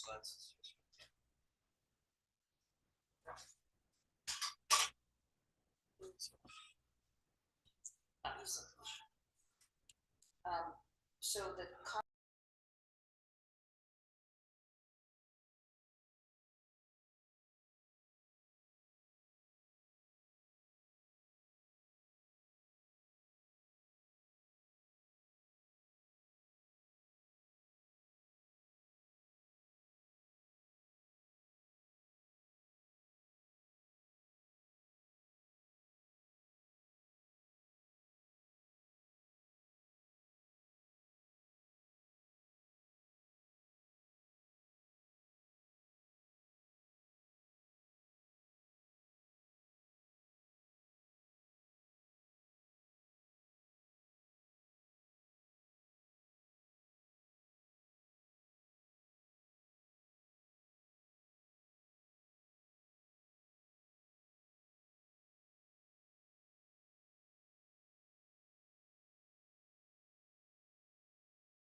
We are ready to roll. It's 11 o'clock. Thanks for coming back. I don't want you to get too excited that we're going to be ending early because we've got a plan. So we are going to pull something from tomorrow's schedule, which is GAEC-29, confirmation of the Presbyterian Historical Society Board nominees to the 226th General Assembly. I'll give you a minute to pull that up if you want to. And we have Nancy available on standby if there are any questions. This is the recommendation. The Committee on the Office of the General Assembly, COGA, that's their acronym, recommends that the 226th General Assembly confirm the Reverend Jerry Van Martyr to serve a second four-year term on the Presbyterian Historical Society Board, and ruling elder Jane L. Lorenzo and the Reverend Raul Felipe Santiago Rivera to both serve a first four-year term on the Presbyterian Historical Society Board.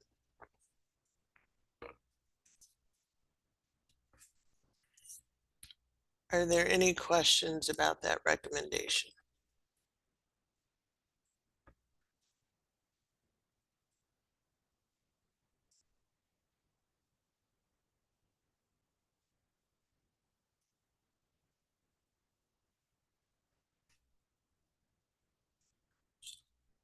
No questions? All right. Then we may be ready for the vote.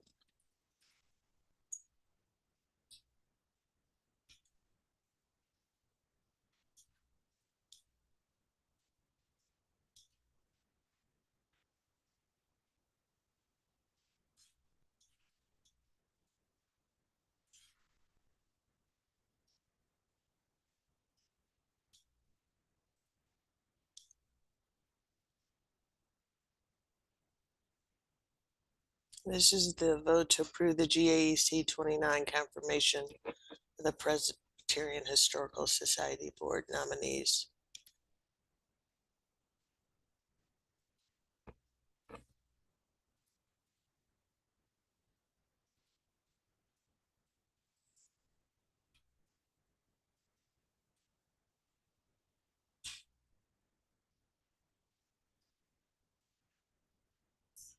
All right, with 41 votes in, we can close the vote.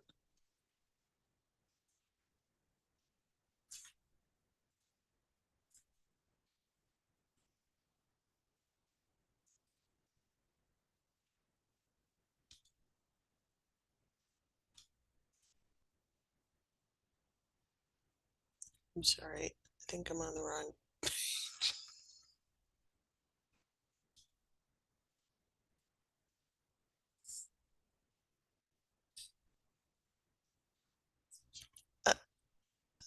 I've done some human error, technical issue.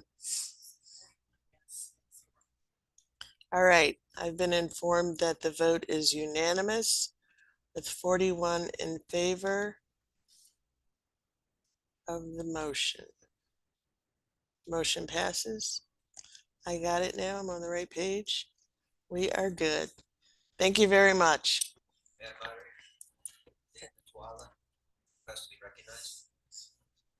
Okay, Leah Natwala, by tomorrow we'll have your name in case we don't have it yet. You can, do you have a question? No, it's a motion. I'm just asking that we move to approve the minutes of GAEC minutes 01 through 14.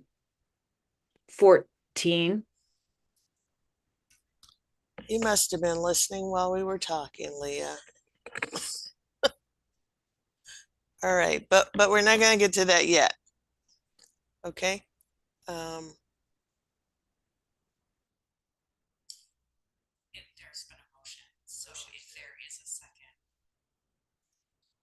All right. I've been informed that there has been a motion and second, which. And so Leah, would you like to speak to your motion? If you can be unmuted. Sure. I mean, I just think this is a fairly simple process of accepting the minutes that have already been submitted. So I would just rather take it off the docket. We appreciate that, Leah.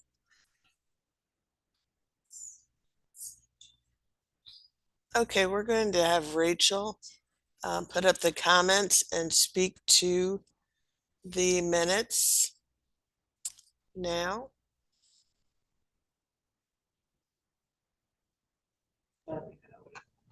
I want to extend our thanks again to the people who read these minutes. I know you all read them because that was part of the assignment for our committee members.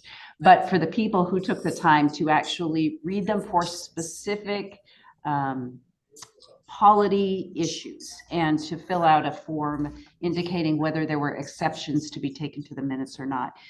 And so I have a special thank you to Tom Lewis, Tanya Blankenship, Terry Sherman, Gwen Cunningham, Jean Gordon, Dennis Bunce, and Sherry O'Bannon, who did that good work on behalf of all of this committee. Their comments and notations are reflected in this chart. And you will see that there were no exceptions made, but there were comments offered in some cases where pages weren't numbered sequentially, or imagine this, they used acronyms without defining what they were. I can't imagine.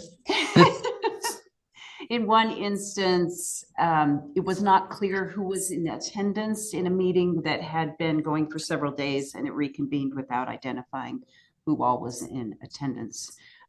There was a note for the Board of Pensions that there might be one set of minutes that has not yet been approved.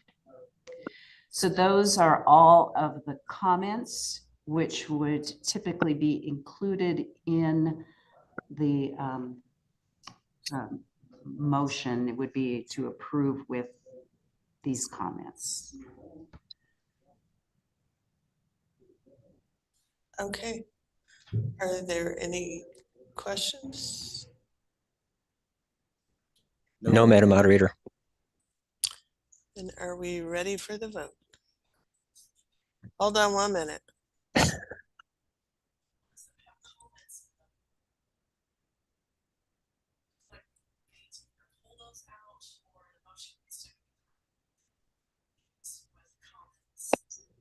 With comments. All right, in case you didn't hear Sherry, and I feel like you didn't, she's informing us that either we need to pull those minutes out that have comments or to approve the minutes with the comments. So we need a motion to approve with comments.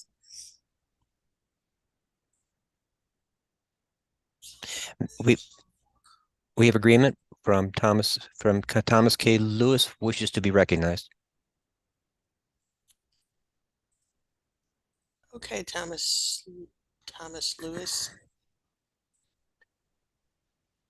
Okay, I'll go ahead and make the specified motion that that we need to pull those minutes down. But I want to add that there are probably a couple of other comments that I could make about the set of minutes that I looked at, which is the first one, GAEC 01. I realized Rachel was working with very limited room on that form, but there were a couple of other things that that probably should be mentioned about those minutes.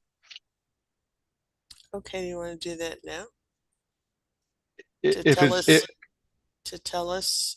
If it's in order for me to do so, I'll be glad to. Is it going to affect the vote in any way? Is it? I mean, probably not. It's really kind of me being nitpicky. No. Probably not.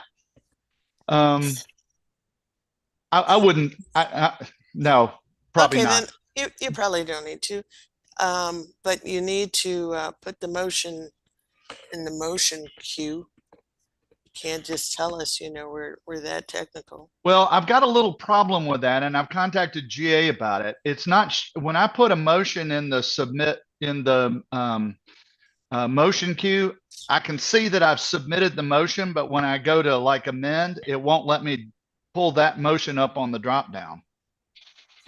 So if someone wants to submit that motion on my behalf, I'd be happy to have them do it for me, because the meeting tools are just not working well for me. Okay. I can click move, but And that doesn't that's seem what to you be need. drawing anybody's attention either. Did you click seek recognition too? Because No, that's the next step. After you do that is to be recognized. Because some people can make motions in advance, and then it's not until they seek recognition that we see that we receive it. Yes. Nothing's come across so far. Yeah. Okay. I'm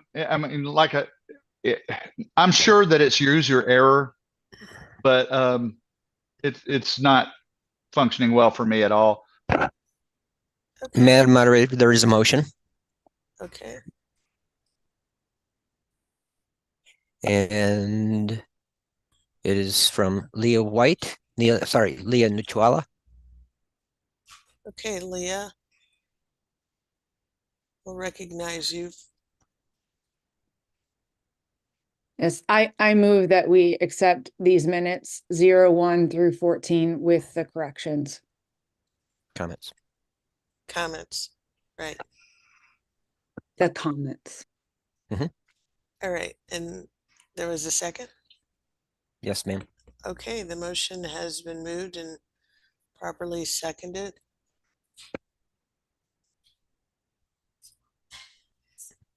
Oh, wait.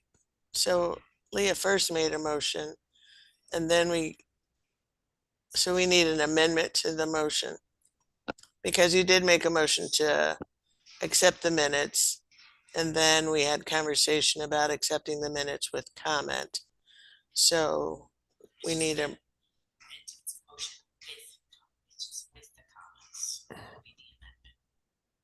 So we're having an amendment to accept the minutes with comments. All right, so are we ready to go forward with that?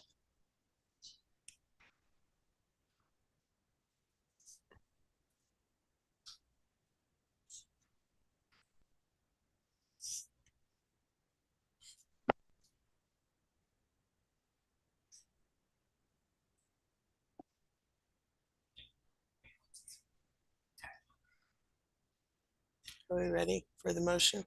Vote. Ready, vote. Ready for what? To vote, aren't we? She is catching up to us. We love it. We love it when technology is catching up to us.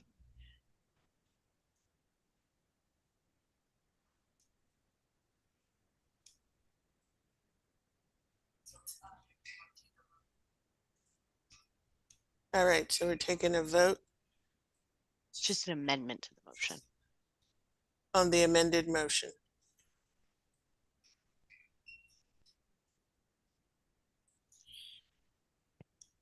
Wait a minute. Have you posted it yet?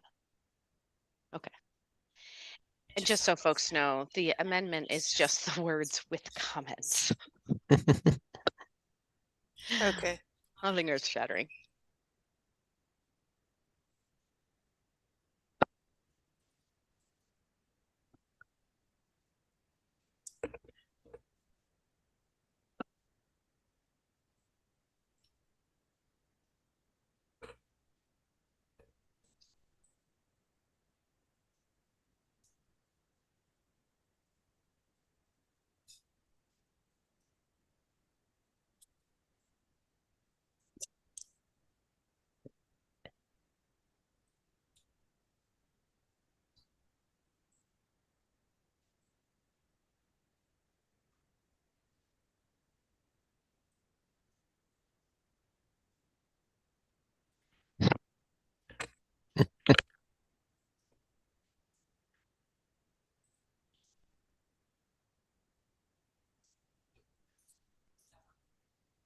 Okay. We'll close the vote. The vote is unanimous with 37 votes in favor of approving the amendment. Now, Madam Moderator, we take the main motion as amended, which is to approve all of the minutes with the comments. Thank you very much, Melissa. We're ready for that motion too.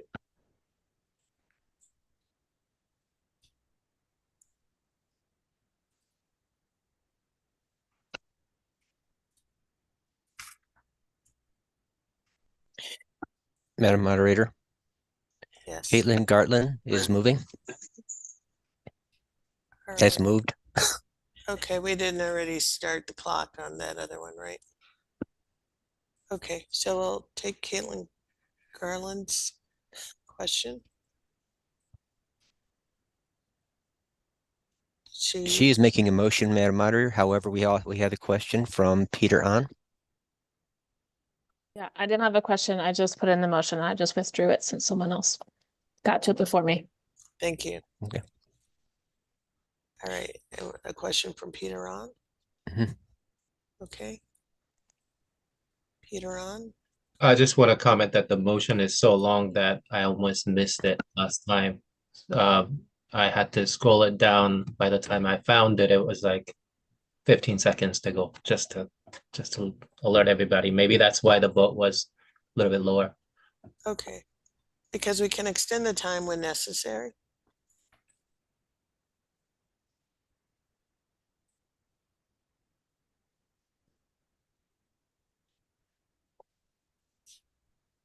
All right, we're ready for the motion.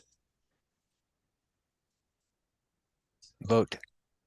I'm sorry, ready for the vote. With comments. We're ready for the vote to approve all of the minutes with comment. Thank you so much.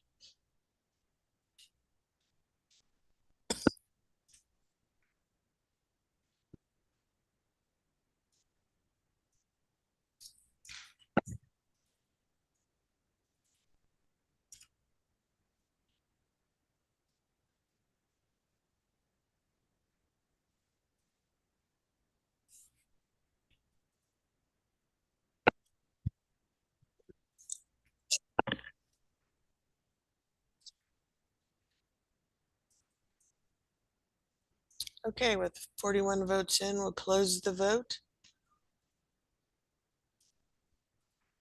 And it is a unanimous vote to approve all of the GAEC minutes with comments, with 41 people voting. Thank you very much. We made it through that. Okay, now just one more item of business before lunch. And that is to move up from our 1 o'clock schedule, the Board of Pensions General Information. We have Frank Spencer, who is ready to speak for 10 minutes, Frank. Thank you, moderator, and thank you to all of you commissioners for the work you're doing here. I look forward to greeting each of you individually in Salt Lake City in the next few days. If we could put the slides up. Terrific. The Board of Pensions is the oldest and largest agency of the Presbyterian Church. And in the time allotted, I could not begin to tell you about all 17 of our programs. So I'm going to spend just 8 slides and 3 main points. Next slide, please. The Board of Pensions, first, is the largest collaboration of the PCUSA. We are the mechanism that we collectively use to care for those who have answered God's call to serve, both active employees and retired employees. We serve 65,000 beneficiaries, which includes 22,000 pensioners and 15,000 active employers and their dependents. We're committed to innovation within the church and creating new calls and supporting ministers in their work. And of course, we have a revised dues structure that we introduced this spring, which will sustain the church. Next slide, please. As the church's largest collaboration, the work that we have done to enhance benefits and create efficiencies do not show up in our budgets. It shows up everywhere else, in congregational budgets, in agency budgets, in our affiliated entities budgets. Those are seminaries, camps, conference centers, retirement communities, and in individual costs that our members pay. And so we find those things everywhere else. Next slide, please. Just over the last 8 years, we have taken actions. We've eliminated vacancy dues. That puts $2 million a year more in congregational budgets. Our changes to the health plan for lay employees have saved the national agencies $3 million each year with no reduction whatsoever in benefits provided. On the pension plan, we reduced the dues from 11% of effective salary to 8.5%. That saves everyone who participates in the active pension plan $10 million a year, mostly in congregations. And during the COVID crisis, we provided $7 million in direct relief by eliminating dues for small congregations. And our work, mine particularly, I represent the Presbyterian Church in an ecumenical effort called the Church Alliance, where we lobby for regulatory and legislative needs. That group, the Church Alliance, was solely responsible for creating the church participation in PPP loans that were then forgiven. Next slide, please. So over the last 10 years, the transformation that we've gone through at the board creates $20 million in savings annually for employers of all types, mid-councils, congregations, agencies, that is now available for ministry because it stays in the local budget. Our change of pensioners from our MedSup plan to our Medicare retirement plan saves $38 million a year to that group of pensioners. We just talked about the 50 to 90 million that congregations in the national church obtained through PPP loan forgiveness. And we may be the only part of the Presbyterian Church that is growing dramatically. We've increased the number of lay employees since 2017 by over 100% by offering transparency and flexibility in benefits and pricing. And the total number of participants has increased 36% since that same 2017 change. Next slide, please. In terms of innovative ministries and assistance, our dues reduction programs, Pathways to Renewal, benefit grants for organizing ministers, and our shared ministry pilot have created over 150 new calls for ministers. Our Healthy Pastors, Healthy Congregations initiative provided $8.3 million in grants for debt relief and financial stability for our members and engaged 4,000 ruling elders in education. That's the largest education program this denomination has undertaken since the Office of Vocation was eliminated over a decade ago. In addition, our work through debt forgiveness and debt relief for education has brought $4 million of debt relief to our ministers. Next slide, please. This year in 2025, our shared ministry grant is going national. It offers support when 2 or more congregations come together to create full-time employment for a minister. And we know that is what is key in ministers flourishing. The positions may be installed or not installed. And what the board is committing to is paying 50% of the pastoral benefits up to $10,000 a year. A real opportunity for the church to look at new ways of calling ministers and doing church. Next slide, please. We, of course, introduced new dues packages this year, and I want you to have the real data. We have introduced the covenant package for all employees, ministers or not, anyone scheduled to work 20 hours or more. It's at a cost of 10% of effective salary, and it brings all of the financial protection programs of the board. It is unavailable anywhere commercially. It cannot be duplicated, and it brings everybody into plan membership, making them eligible for education and assistance. By contrast, the congregational pastors package at 26% of effective salary has all of the things of the covenant package and includes pastor-only PPO coverage. Other coverages for dependents are optionally available, and the board continues to offer all of the benefits it does now with no changes to the plans. Finally, for those who are currently in pastors' participation, and this applies only to ministers, we have transitional pastors' participation at 43% of effective salary. The net cost to the minister is zero. The cost increase to the congregation is 10.25%. It deeply subsidizes family coverage and gives people time to have conversations and make a transition between now and 2028. These are the packages that are being offered for 2025. Next slide, please. We have been redefining our stewardship for the last 10 years. We have come to a place where our goal now is to provide the most benefits to the most people without risking our ability to keep our promises. It used to be simply to care for the members that the church chose for us, but that's not good enough.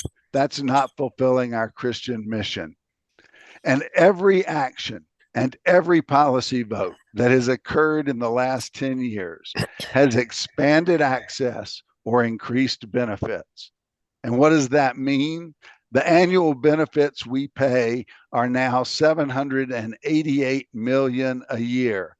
That is a $213 million annual increase over where we were 10 years ago. And all of that is accomplished with administrative costs below 8.5% of total expenditures. If we were rated by Charity Navigator, that would have us rated as a 4-star charity. And finally, we've done that with an ongoing commitment to diversity, equity, and inclusion. In fact, we were recognized by the National Association of Corporate Directors as one of 3 national winners for their NXT Award for excellence in diversity and inclusion. I appreciate your listening to this brief report, and moderators, I am happy to take any questions that the committee might have. Thank you, Frank Spencer. If there are any questions, please put them in the queue.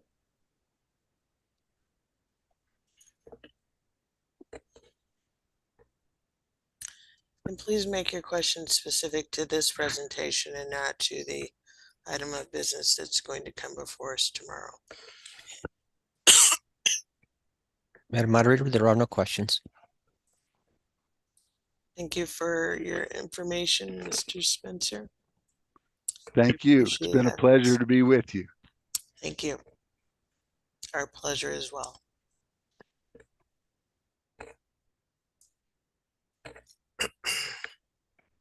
All right, so we may have an early lunch today. Is that right, everybody? sitting around this Mhm. table with me? Mhm. Okay, we're gonna break till 1 o'clock. See you in an hour and a half.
Hi, Linwood. Welcome. We missed you this morning. You're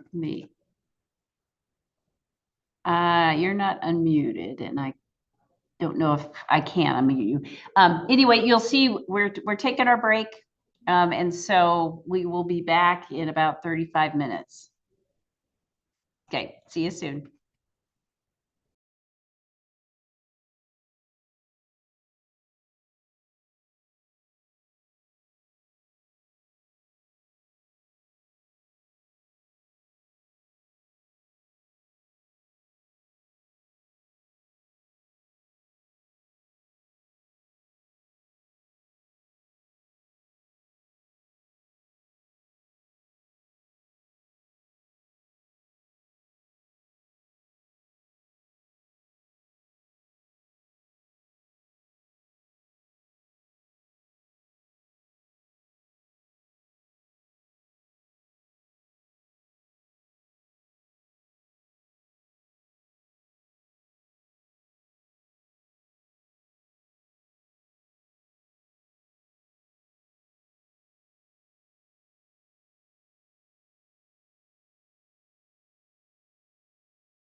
Okay.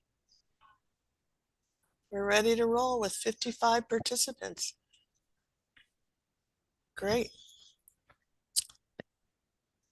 So welcome back. I hope you had a good lunch.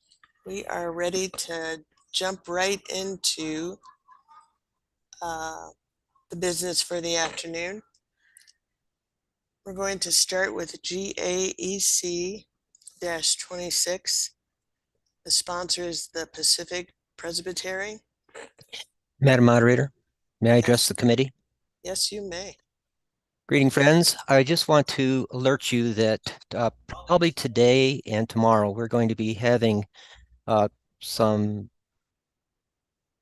discussions that are probably going to be lengthy and involve a lot of questions. And in the purpose of making sure that everybody has an opportunity to speak and to share with the body and perhaps even hear some new voices, those who offer more than one or multiple questions, I may prioritize those who have not asked any questions yet so that they have the opportunity to speak. It is absolutely nothing personal, but just my purpose in trying to make sure that everybody has an opportunity to share and be a part of the conversation. So if all of a sudden you're asking your second or third question and you're finding yourself not getting in there right away, that's what I'm doing. So I hope you understand. Thank you, Madam Moderator. Thank you, Ralph. All right, so we have Overture Advocate Carl Roden, who hopefully has already been admitted, and we have some PA staff of the SDOP, including Denise Anderson and Alonzo Johnson, and they may also be admitted. I'd also ask that if any of the resource persons are in the waiting room, that they also be admitted, and I will read off these names for you, Andrew.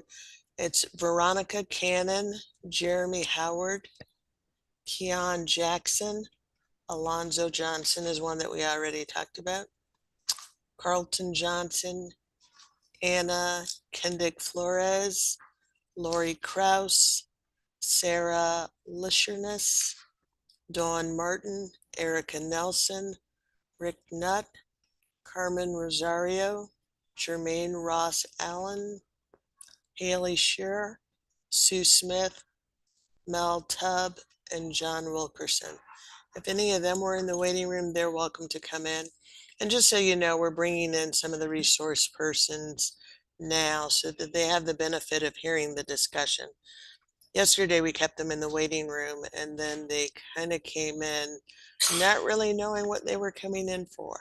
So we will call them if we need them, but they will be there in the event that any questions come up that they are able to answer. So I'm going to turn the floor over to the Overture Advocate, Carlton Roden. And Mr. Roden, if you can please keep your comments to 3 to 5 minutes. Hold on 1 minute.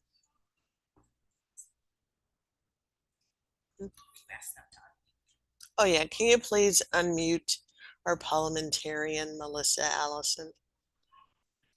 She's going to give us a little information. Thank you, Madam Moderator. I know we had a little bit of confusion around this morning, so I want to make sure that the committee understands completely what our process is here. We're going to begin by considering the item of business. It is not officially before us yet until a motion is placed. But the process of the committee that has been agreed upon is that we are going to hear from the Overture Advocate and anyone else that the moderator has determined will speak to this matter. Before and after that point, then we will go ahead and have the motion that to be placed before us for those questions, for that conversation, any amendments, or any other types of motions. Thank you. Thank you. Okay, so Carlton Roden, you have the floor. Hello, everyone, and good afternoon. My name is Carlton Roden. I'm a teaching elder. I serve as the pastor of Westminster Presbyterian Church of Los Angeles. I'm also currently the moderator for the Pacific Presbytery and Overture advocate. And I'm also on a committee as well. So I am one of you. So I am praying for you all as we all deal with all of this work and technology that we are having to deal with. In line with that, please allow me to offer prayer for us as we begin, or as I begin. Thank you, God, for this opportunity to be in conversation with my fellow co-workers. Bless our conversation today. Allow us to receive your spirit of grace, mercy, and love, and go before us with your Holy Spirit. Dear Lord, bless us and bless our conversation. In Jesus' name, amen. Amen. Thank you so much for your time and consideration on this matter. I have a written statement, so I'll go through that, and then I'll conclude. The proposal before you seeks to address the residual impact of slavery and oppression by emphasizing self-determination for the African American community and redirecting resources to empower and support the African American churches in the PCUSA. The rationale behind this proposal is deeply rooted in the mission of the Self-Determination of People, or SDOP, which we feel was originally established to address the economic and social challenges within communities that have historically suffered from oppression. By refocusing SDOP on its original purpose, the Overture seeks to empower African American congregations to serve the impoverished, marginalized, and oppressed in our society through principles of self-determination and self-help.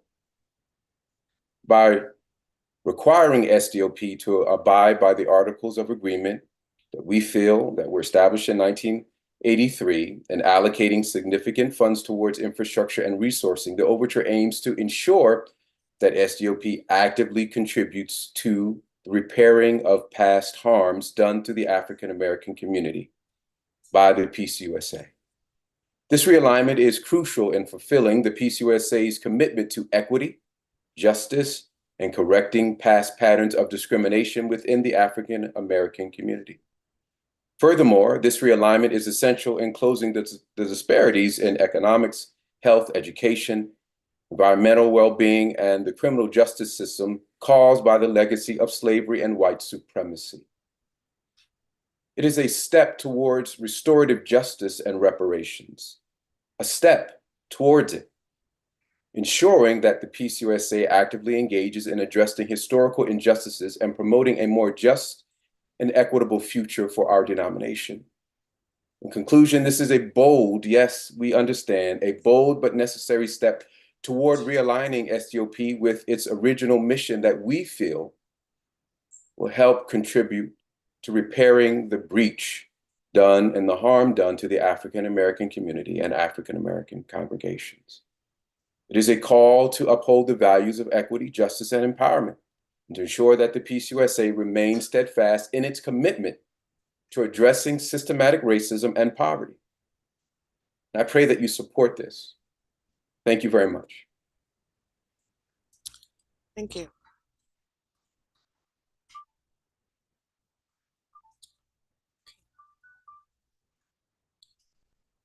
Are there any questions? Do we entertain questions now? Carlton Roden? Are there any questions for Mr. Roden?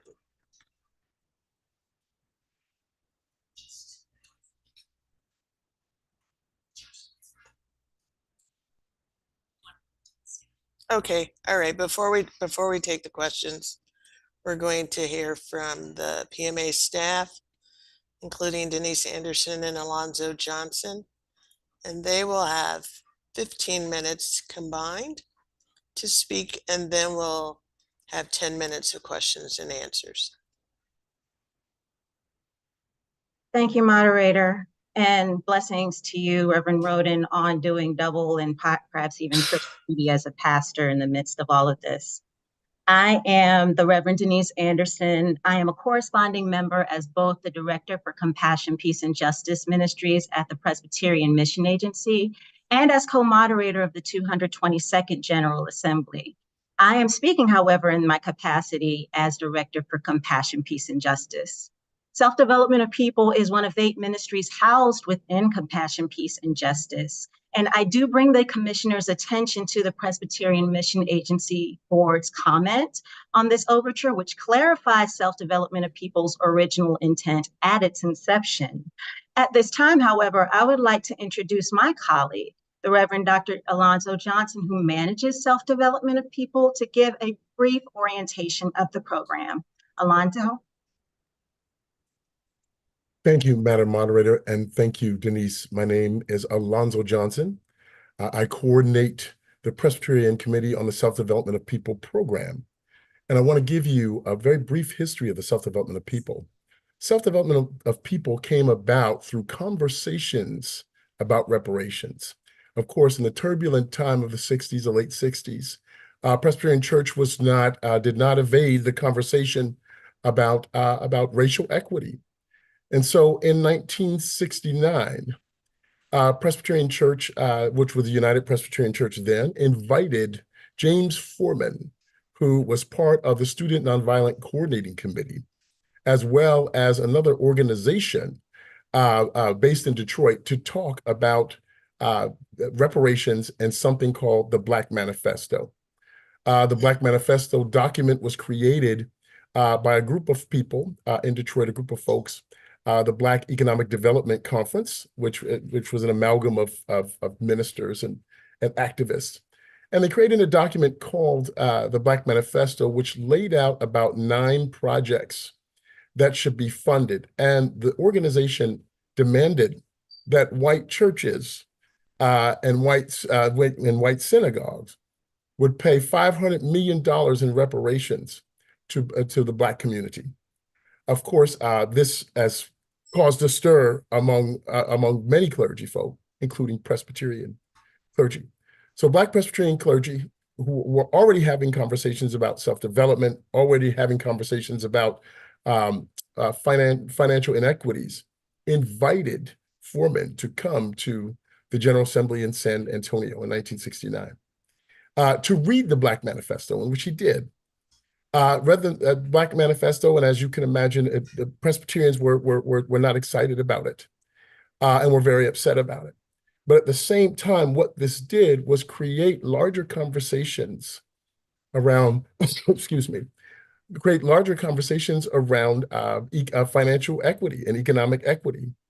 In 1970, 2 things were created actually before 1970. In 1968, there was an organization that was created that was called PEDCO. And PEDCO, and I'll try to lay that out to you what that is. It was something called the Presbyterian Economic Development Corporation, and it was intended to be a vehicle to create investment in loans. And this was one of the ways they were answering the call of James Foreman.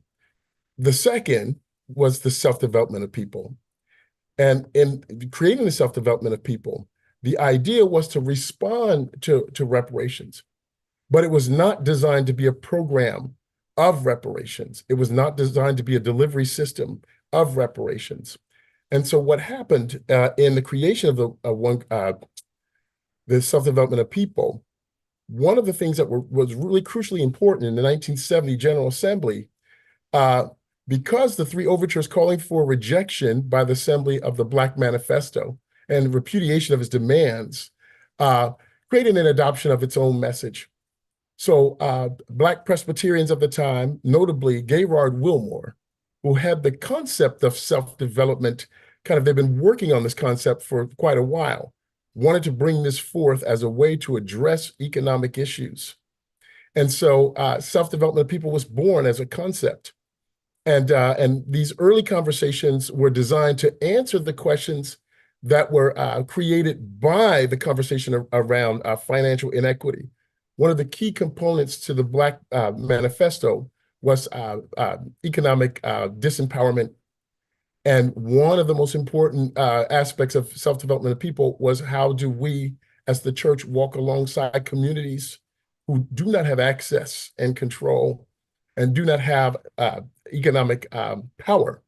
So self-development of people was created for that reason. And it was created for the church to be able to do several things. One, to enter in partnership with groups of economically poor, oppressed, and disadvantaged people. One of the things that I think is important in laying out the history of self-development of people, this concept was kind of a third stage concept for Gaylord Wilmore, one of the brain children of this. Wilmore said, one, protest was one way of doing social justice.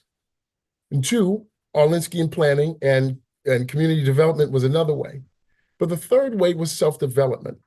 And the concept of self-development would move communities away from having to depend on people to do for them, and that the communities would do for themselves. So the design of self-development of people was meant to be to move away from paternalism and put the power in the hands of communities. The church was called to walk alongside that particular, those communities. And the idea of self-development would be that the church would walk alongside. And understanding that the church was not ready for reparations in the history of self-development of people, it did, however, lift up the importance of financial equity, economic equity for all communities. And so when the Presbyterian Committee of Self-Development of People mandate was created, it was created to charge the church in carrying out a global commitment to work towards the self-development of economically poor, oppressed, and disadvantaged people who only control and benefit directly from their projects. And so this is how the self-development of people was born. It was born out of the concern of poverty and born out of the concern that the church will be in partnership with communities. And so I would like to return this back to Denise.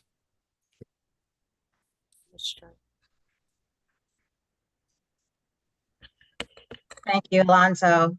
The Presbyterian Mission Agency Board notes that the overture does call an important question, and much of the work is already underway within what is currently the Presbyterian Mission Agency and will soon be the Unified Agency.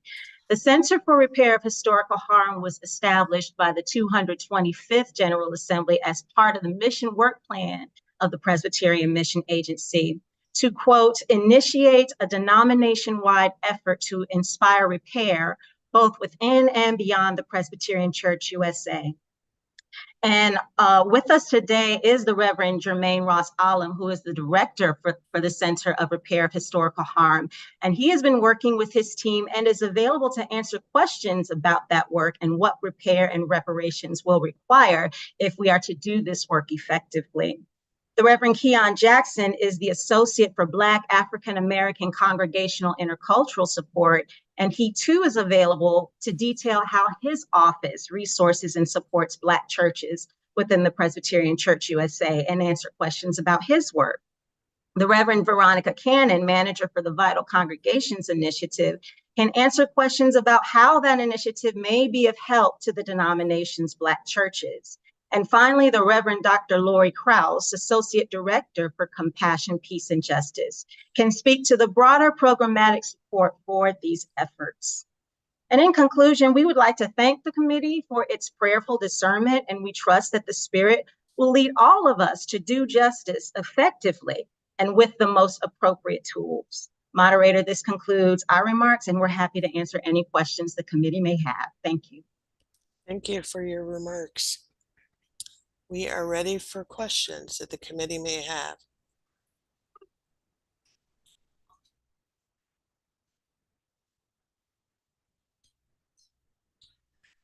Yes, we'll have 10 minutes of questions if there are any. So far, we don't have any in the queue.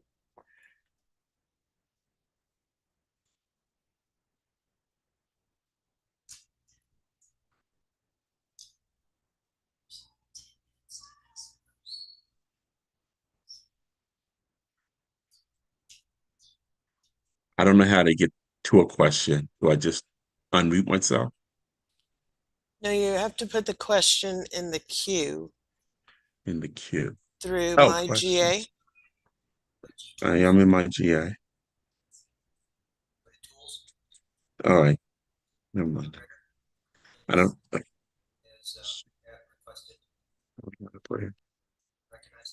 Okay, we'll recognize James Luckert.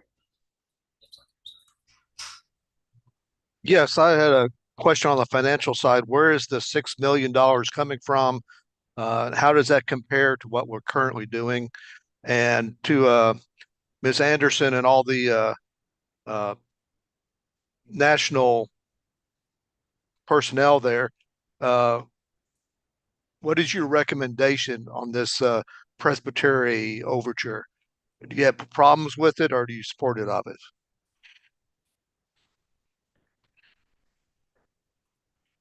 You may respond to the questions. Thank you. The rules for this General Assembly is that all financial implications come out of per capita. And so this would, if you're able to see in my GA the financial implications, this would raise the per capita apportionment significantly to cover the ask. It is not it's at least my place as staff to tell you what to do. What I can do is point you to our board's comment, which gives the recommendation that the committee might, or rather the assembly might want to refer the concerns of this overture to the newly unified agency that we will become. That it also might want to reaffirm the initial intent of self-development of people.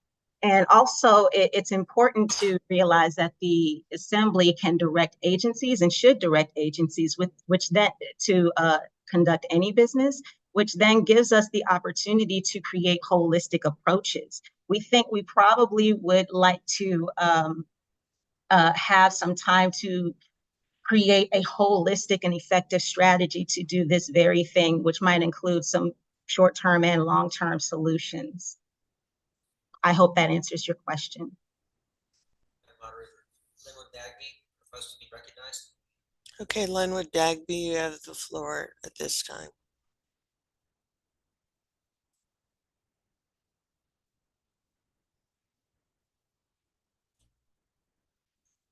Has he been unmuted?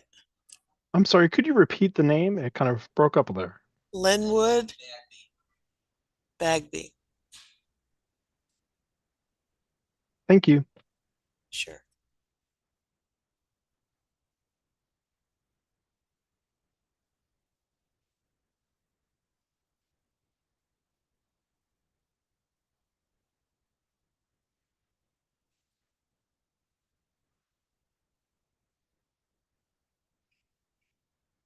He's still muted, looks like.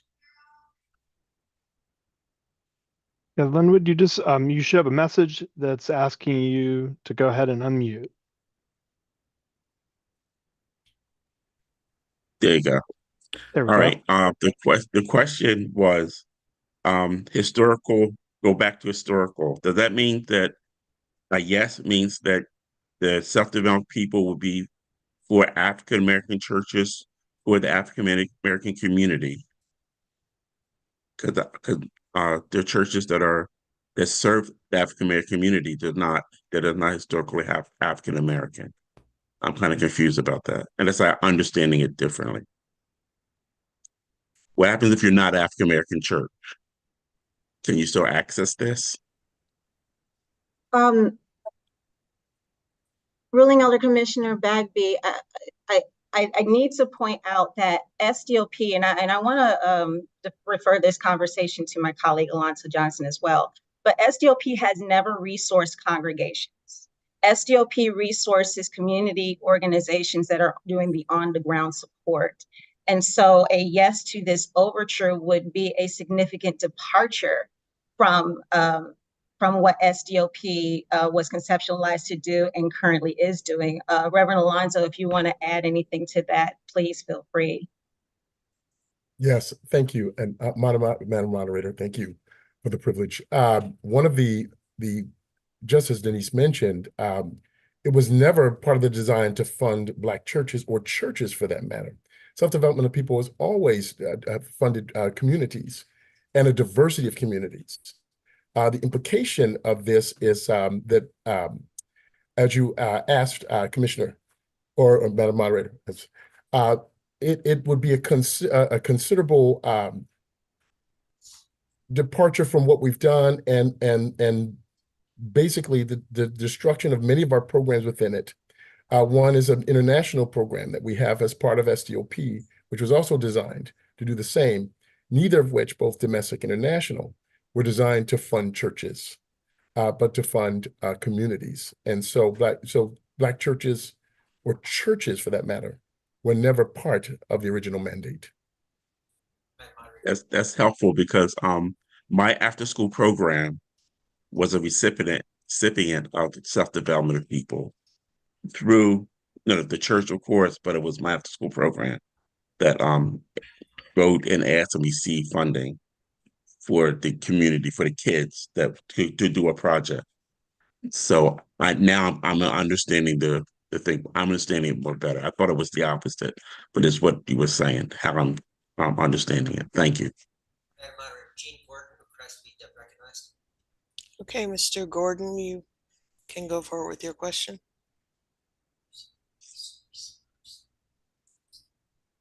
I think that perhaps my question has been answered. My question was, Madam Moderator,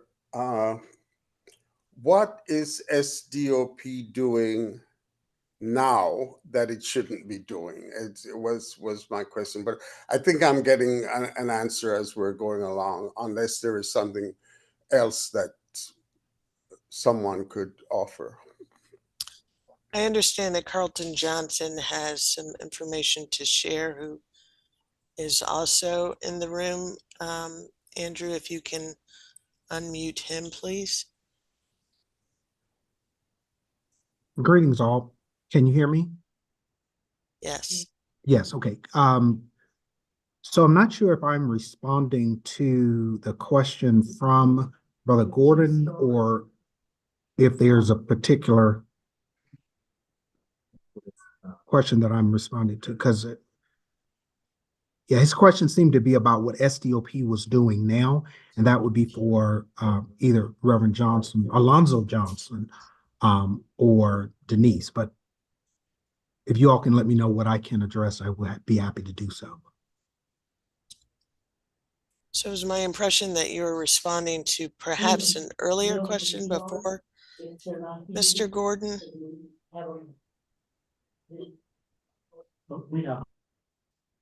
But just stay tuned, Mr. Johnson, in case there is something particular to you. So is there someone, hold on 1 minute, that can respond to Mr. Gordon's question? Mr. Johnson, Alonzo Johnson. Sure. Mr.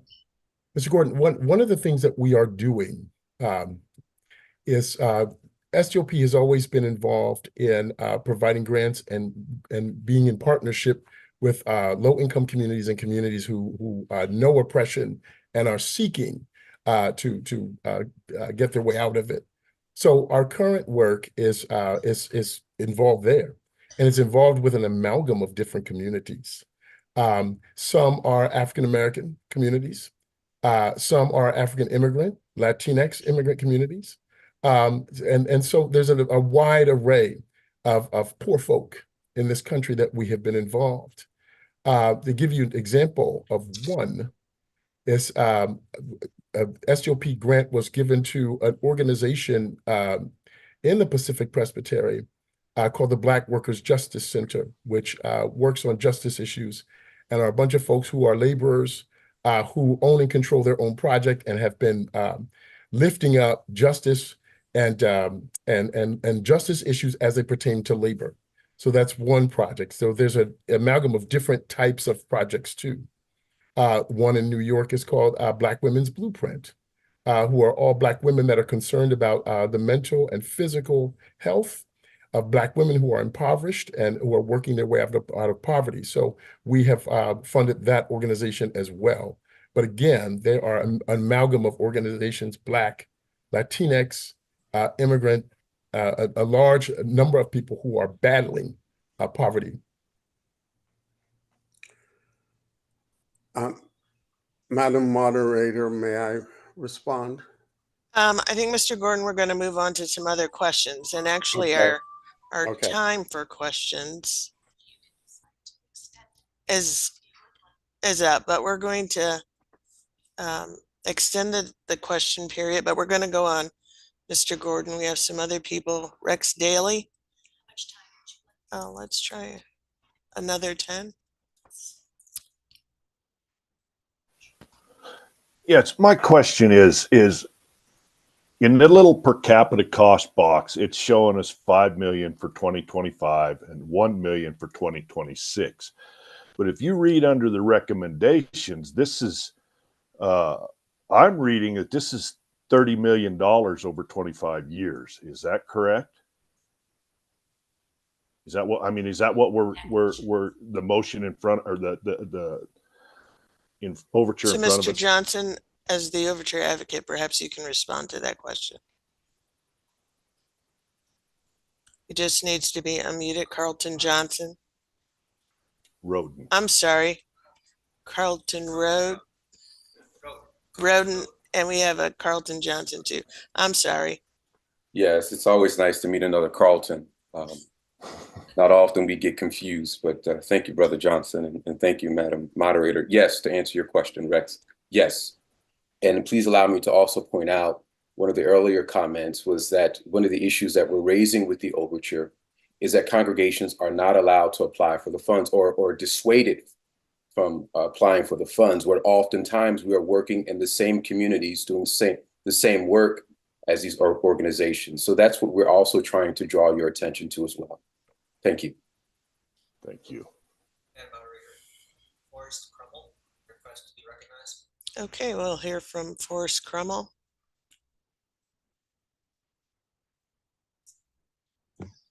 Yes. Do I understand when the phrase was used as a significant increase in per capita, we're talking $5.03 the first year and $1.05 every year subsequently? Is that accurate? And who are you directing your question to, Mr. Crummell?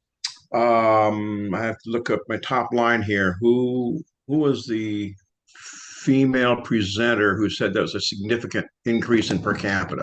I believe that was Denise Anderson. Okay, yeah. Ms. Was Anderson? I reading that correctly? Well, there you are. Yes. Hi, thank you, Madam Moderator. Yes, that is the per capita rate increase that we would be looking at in order for this has to be honored. Okay, thank you. Madam Moderator, Lori Davis would like to be recognized. Okay, we'll hear from Lori Davis.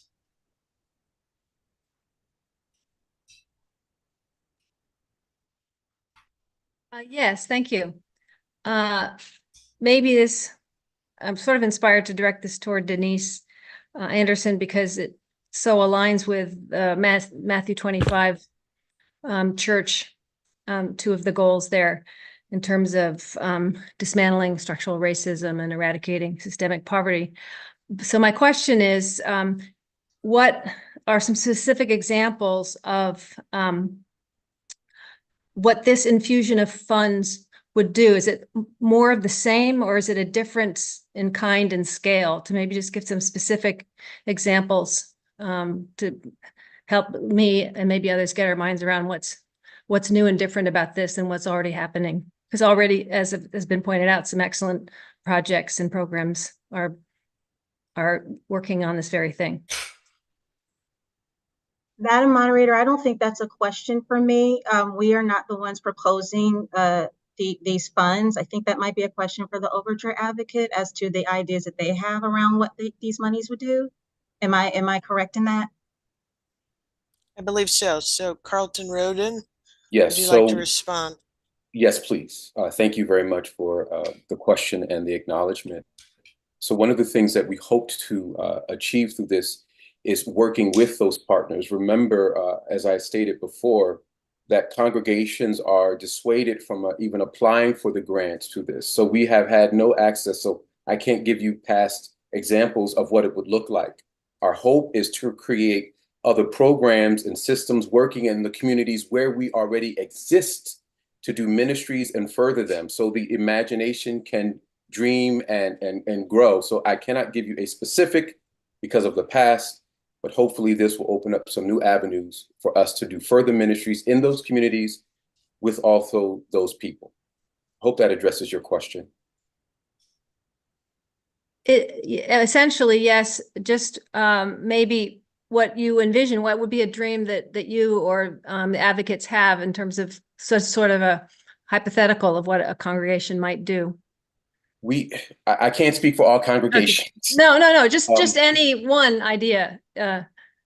We have been wanting to do a single mothers program, a couple of our congregations that explore and help them with resourcing their children and finding other resources for them, educational and also in terms of health and it's like dietary needs that we found that there were some dietary restrictions with the children in those homes. So we wanted to provide some cooking classes that can provide healthy foods and healthy alternatives for them. So that's one idea that we had about implementing. Thank you. Carl Schwartz requests to be recognized. Okay, we're going to recognize Carl Schwartz to ask a question.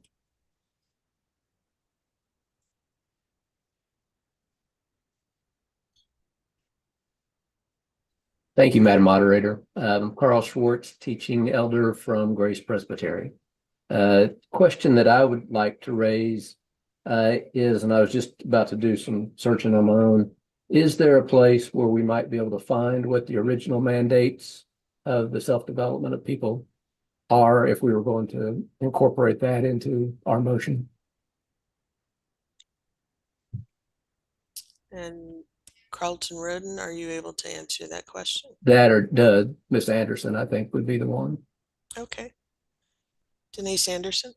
Madam Moderator, in the comment from the Presbyterian Mission Agency Board, the original mandate is listed out if you want to go and read that, and that includes programs and projects, designed to achieve maximum direct benefit to disadvantaged people of all racial and ethnic groups in the U.S. and a few others, and a few other wording from the 1970 General Assembly of the UPC-USA. So that language is there for your reference. I see that. Okay. Thank you very much. Absolutely. Moderator Suzanne Wilson requests to be recognized. All right, Suzanne Wilson. Let me go forward with your question. Hi, good afternoon. Thank you. Thank you for your presentation. I find the narrative, unquestionable in that regard. What I'm curious about is, while we've talked about total dollars, how did the per capita amount come to pass? And I'm not sure who, unless it were someone involved in the original overture, would know that answer. I know Ms. Anderson had spoke to it being significant, and I get that, but how did $5.03 per capita come to pass? What was that based on? Or Madam Moderator, I believe that was based on the ask of the overture and the calculations for the for what that would take in terms of per capita dollars and current membership of the Presbyterian Church USA. I, of course, did not develop the financial implications of that, and so I can just tell you what I know regarding that. and I apologize. I should have said I'm Suzanne. I'm a ruling elder commissioner from Pines Presbytery. I do appreciate that. I guess I'd want some understanding of that from where it originated. That it doesn't seem random. It seems quite specific, but at the same time, specific to what? Yeah. So we'll just check to see if there's somebody else that would be able to answer that question. I appreciate it. Thank you, Madam Moderator. Sure. Madam Moderator, Gary Galloway requests to be recognized. All right, we'll have Gary Galloway pose his question.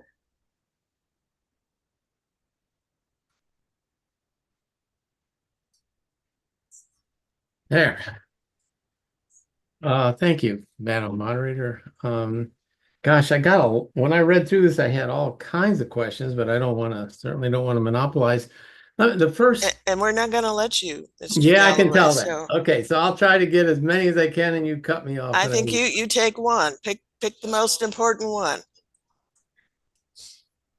Well, let me Pick pick the best one. All right, let me pick finance. And I'll try to squeeze 3 parts into it though. First, $5 per capita is a significant increase. Mr. What is the Galloway? current per capita now? In other words, is this going to increase per capita by 50% or what? Second, what is the current budget in this Hold on, Mr. organization? Galloway. We've reached our question limit. Okay.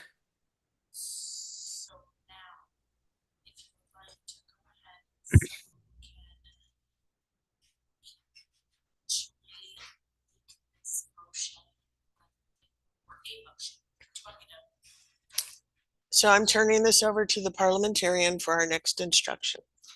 Thank you very much, Melissa. I love you. I love you. Oh, this is such a great group. All right, folks. So what we've done now is we've had an opportunity to hear from the Overture Advocate. We've heard from some really knowledgeable and wonderful staff folks. So you have lots and lots of information. It does not mean you have to stop asking questions, but let's put something in front of us as a committee that's something that we can actually act upon. So you have the recommendation that is before us as a committee. Here are some of the things that you can do with it. You can approve it. You can approve it with an amendment or a comment. You can disapprove it. You could just do something totally different and crazy and have an alternate resolution. You'd really be testing me and everyone's glaring at me now. You could also refer this recommendation to a named agency. You could do so with a comment. So these are some of the options and a reminder to everyone about how we do this. We go ahead and we put that motion into PCBiz and only I can see it really. You need to be recognized within the system, the other system that's all rainbow colored over here that says that you wish to speak to that motion. So that's the process. Does anyone have any questions about the process? Are we ready to go? Madam Moderator? Okay. It's all you. Well, I'm not going anywhere though. Don't go. We're right here. All right, we are going to take whatever motion someone would like to present. That could be a motion to approve the recommendation. And you heard from Melissa.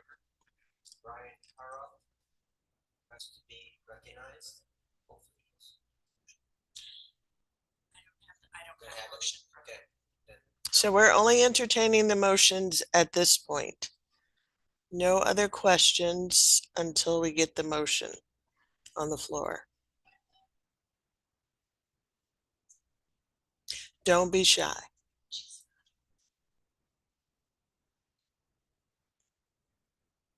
And remember, when you make the motion, you also have to seek recognition.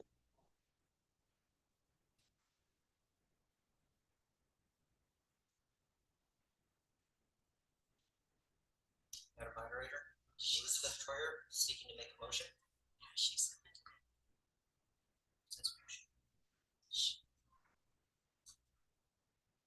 Okay, we're gonna. She's done it twice now. Has she? Wait, no. Robin Jennings is also making a motion.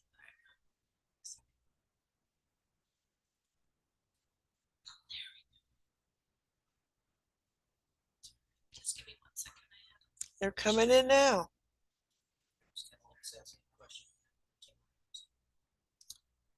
All right, Mr. Krimmel, we're not going to be recognizing any questions until we have a motion on the floor. So we are checking the queues, seeing where we are. So we'll decide whether it's Robin or Elizabeth. Both have submitted. Are they identical? Troyer made the motion. Okay, did you say Robin came in first? Okay, we're going to hear the motion from Robin Jennings.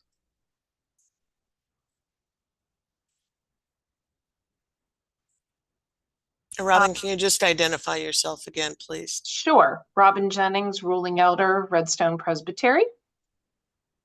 And my motion is actually a motion to refer. And I can read it. It's to refer the concerns of the overture in GAEC 26 to the new Unified Ministry Agency as part of the ongoing work in the Center for Repair, along with the Office of Black, African American, Intercultural, Congregational Support and other areas. And I would just add to that, I have lifted the language from what PMA had to say, recognizing that the work is being done in other places. So we don't want to be disrespectful of the overture, but to place it where it should live going forward. Okay, and we need a second to the motion. Second. Okay. Okay, Robin Jennings, the motion has been seconded. Would you like to speak to your motion? I believe that the intent is a good one, but I also believe that it is maybe short-sighted at this point because there is work being done. And we want to give the entities that are working on this freer rein to continue to do it. I also believe that the financial implications may live in other already established or the rebudgeting process that's going on in the unification of the agencies. And it would be imprudent on us to approve this financial implication if it might be otherwise already addressed somewhere else. Okay.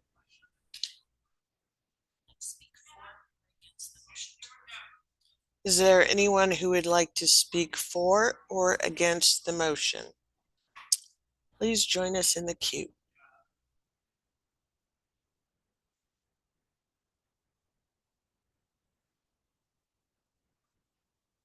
Don't be shy. Moderator.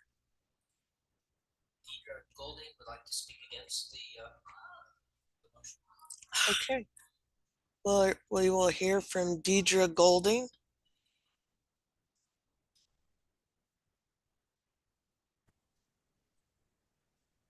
And please identify yourself. Deidre Golding, teaching elder in San Gabriel Presbytery, Southern California. Can you hear me okay? Yes, we can. Okay. You know, I just, this is an interesting situation we're in. Seems like some people are opposed to it because we're asking to be allowed to let congregations get involved in these kinds of projects when really it's been community. And my experience with SDOP is, you know, our church will see a situation and then we'll hook that community up with SDOP funds and come alongside it and support it. But it is ultimately that community that, you know, raises the request and receives the funds and such. So that's my exposure to SDOP. It seems like we're all of a sudden unhappy that congregations themselves are being envisioned to be able to use these kinds of funds. And is that really the issue? My issue, though, speaking to Robin's motion, is when is unification going to take place? 2 years from now? And I just, because it was Juneteenth not long ago, I reread a letter from a Birmingham jail, and just kicking the can down the road. And here we are, it seems, in our country and maybe in California specifically, sort of the whole idea of reparations has kind of hit critical mass. And so we actually have our legislature addressing that. And, when are we going to get around to working collectively for reparation? And I don't think it's bad. I don't think it's at all bad to increase my per capita by $5 a year, to build a it's kind of a, I'll call it a war chest, to start directing SDOP projects to reparation projects. What do you say? So I'm opposed to, again, pushing it off and letting someone else take another look 2 years from now after unification.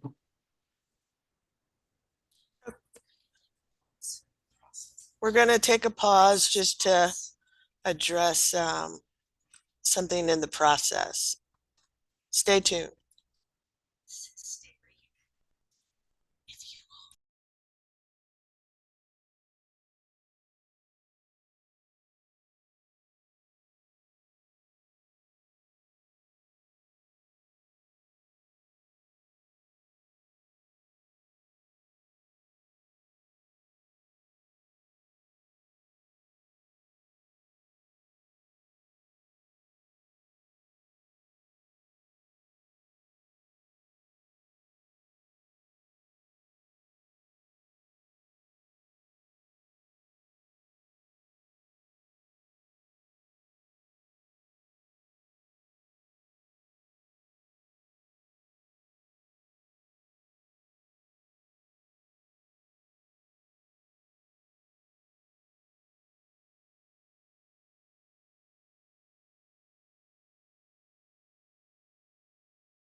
You also.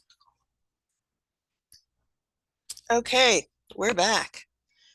Thanks so much for your patience. There were some process questions that came up, and I'm going to refer those to our parliamentarian. Again, Melissa.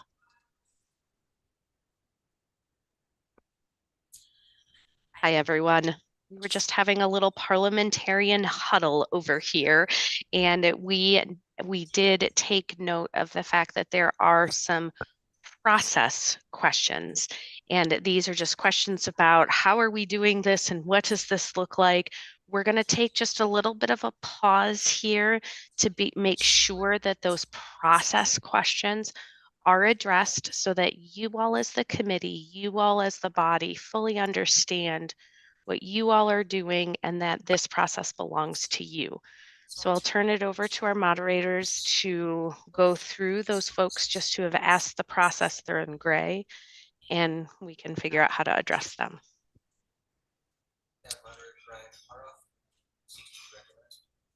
Okay, Brian Hara has a process question.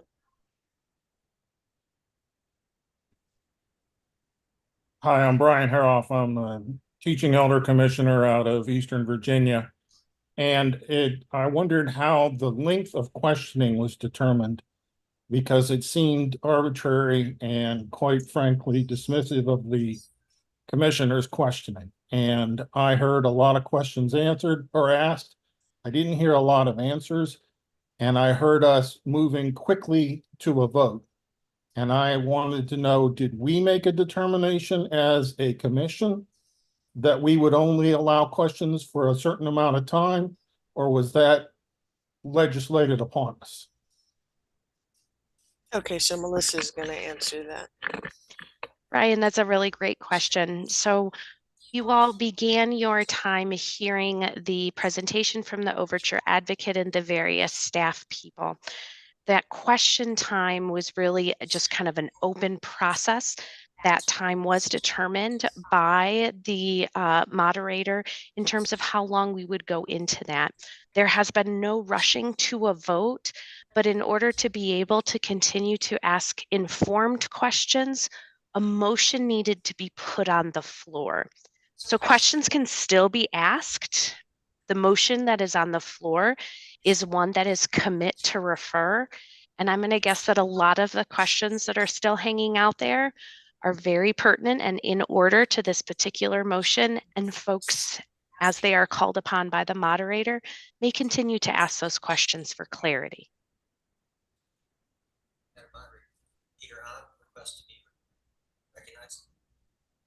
Okay, we'll recognize Peter on with a question relating to the motion to refer.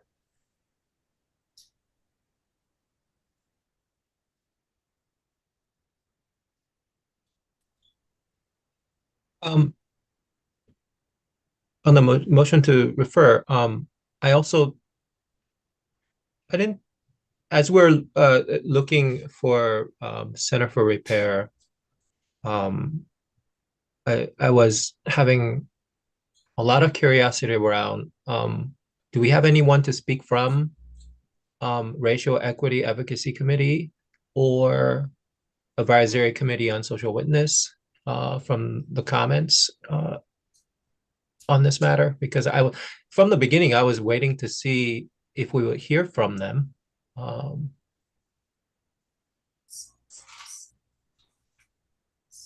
Okay, we do have someone from the Center on Repair, and that is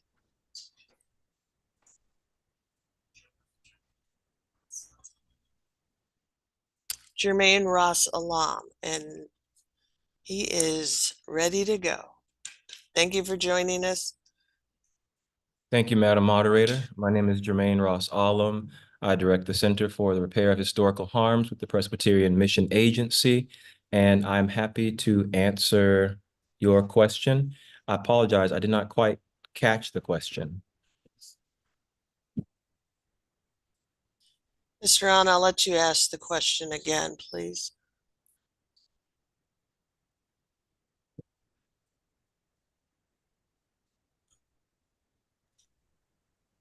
Well, I was looking at the comment section where it seemed to me there's already work that is going on from RGJ 07, RGJ 12, and I wasn't sure what they were about. Could you speak to that? Absolutely. Thank you, Peter, for the question. RGJ 07, which was passed in 2022, is a resolution addressing the lack of installed pastoral leadership in what the General Assembly chooses to refer to as people of color congregations in the PCUSA. And the work that the Center for Repair is currently doing is granular, thanks to the details of the recommendation. And it takes quite some time, but it addresses many of the concerns and more that are brought forward in the overture in question. Particularly, this resolution, RGJ 07, directs the Center for Repair to, among other things, identify all congregations without installed pastoral leadership and who don't or who do not meet policies for minimum compensation standards, which, as you can probably tell, is a very painstaking but promising process of gathering data. In addition to that, we are determining how long compensation standards with these specific congregations have not been met. We're looking at the racial demographic, to use the General Assembly's term, of the congregations without pastoral leadership, et cetera. And the purpose of this is to do a wide range of things, include present congregations with and assist congregations in processes that lead with them being able to have adequate funds to call a full-time pastor to move their ministries forward, and or to identify other congregations who have excess funds in their mission budgets,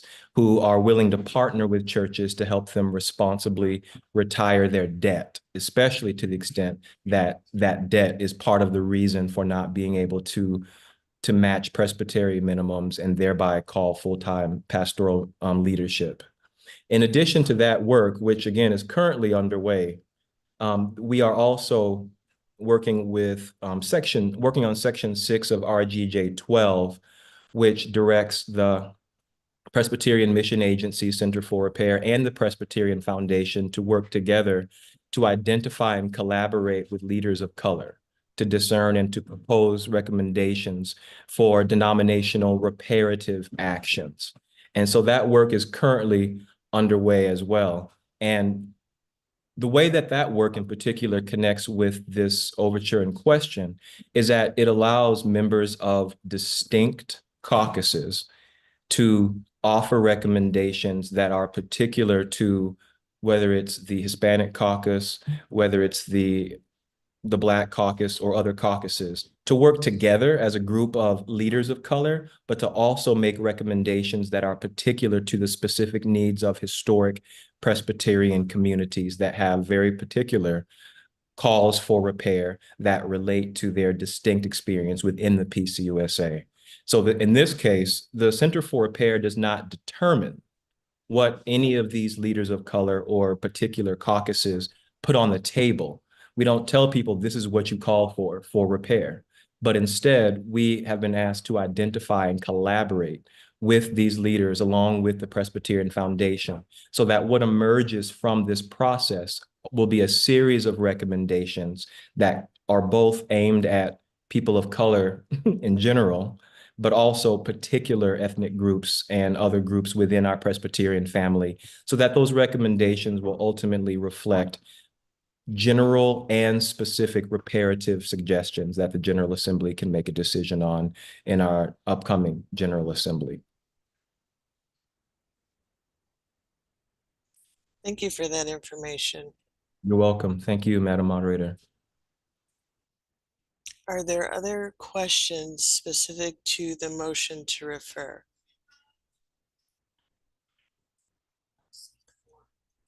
Or if anyone would like to speak for or against the motion?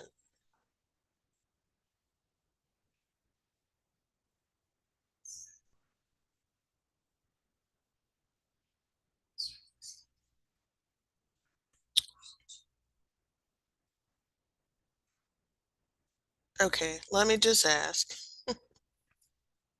Mr. An, you also requested to hear from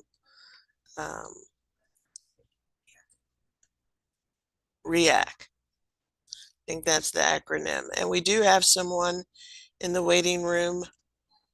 If we will unmute Reverend Noah Corey Bailey. Okay, wait a minute, don't start yet because you're still muted.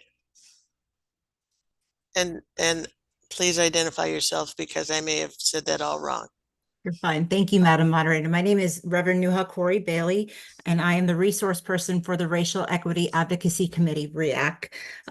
We as REAC would just appreciate the intention and the work that this overture seeks to have. That said, we have worked very closely with Jermaine and his office, the Center for Repair and Reparations, with the PMA.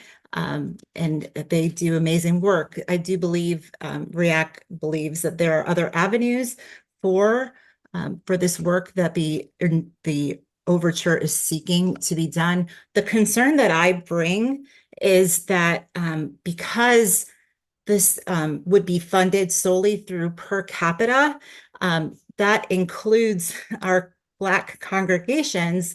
The sole congregations this overture is seeking to help as part of those folks who give to that. So essentially, those churches would be repairing their own and would be providing the funding for their own reparation, which is kind of counterintuitive a little bit to that end.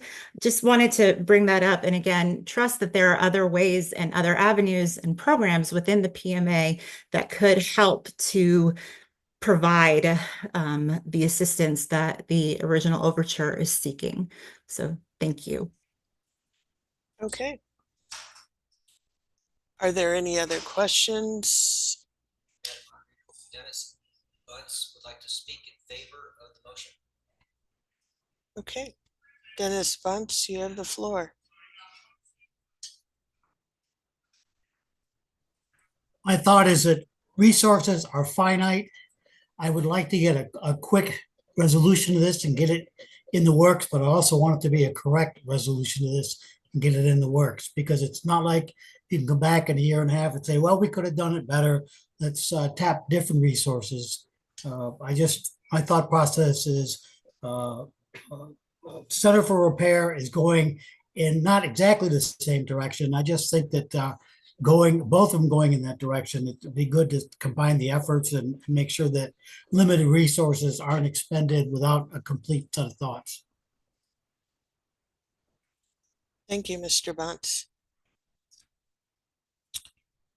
It looks like we don't have any other questions or anyone speaking in agreement or against the motion. So I'd say we're ready to take a vote on the motion.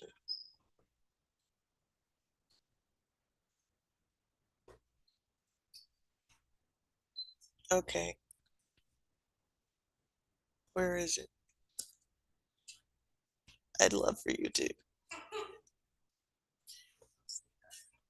Okay, can we unmute Melissa, who is going to read the motion? Thank you, Madam Moderator. The motion that we have before us is to refer the concerns of the overture in GAEC 26 to the new Unified Ministry Agency as part of the ongoing work in the Center for Repair, along with the Office of Black African American Intercultural Congregational Support and other areas. Okay, we're ready for the vote. Hold on 1 minute.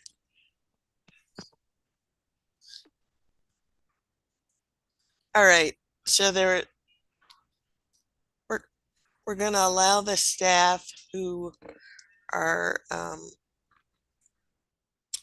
I'm not saying chomping at the bit in a bad way, but who want to correct some information that may have been presented incorrectly. And so to do that, I think it's Denise Anderson. Ms. Anderson, if you want to speak before we take the vote. Thank you, Madam Moderator.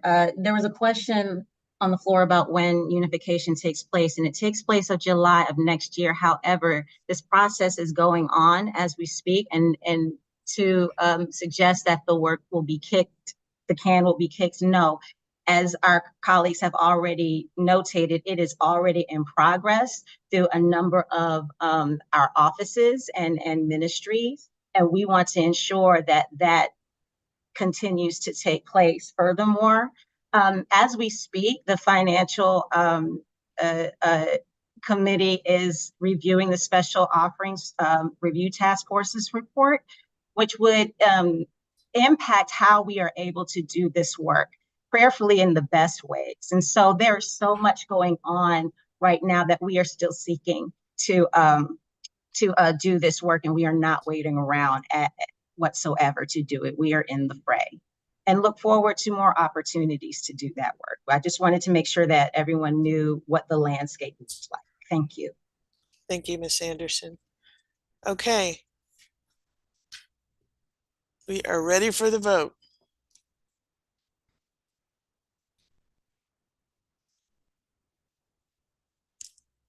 Which reads, we are referring GAEC 26 on realigning self-development of people with its historical purpose to the Unified Ministry Agency.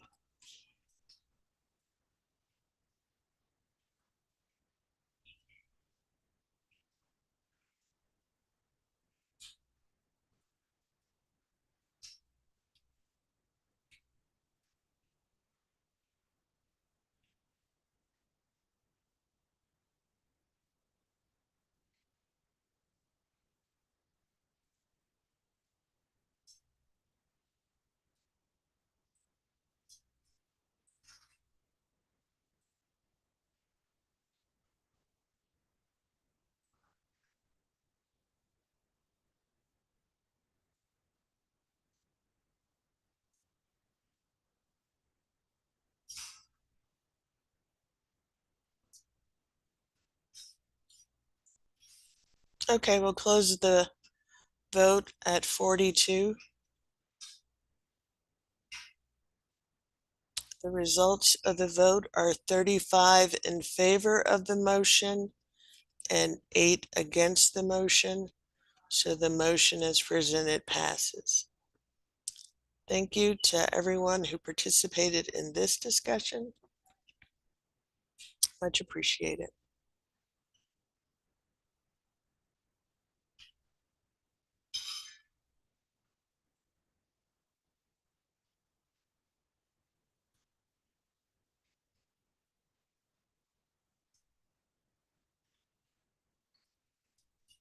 Okay, so after all of that, let's just take a little break for about 15 minutes. We'll see you back and we'll go a little further. So come back at 2:30. Thanks.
Yeah, let's ask for 5 more minutes.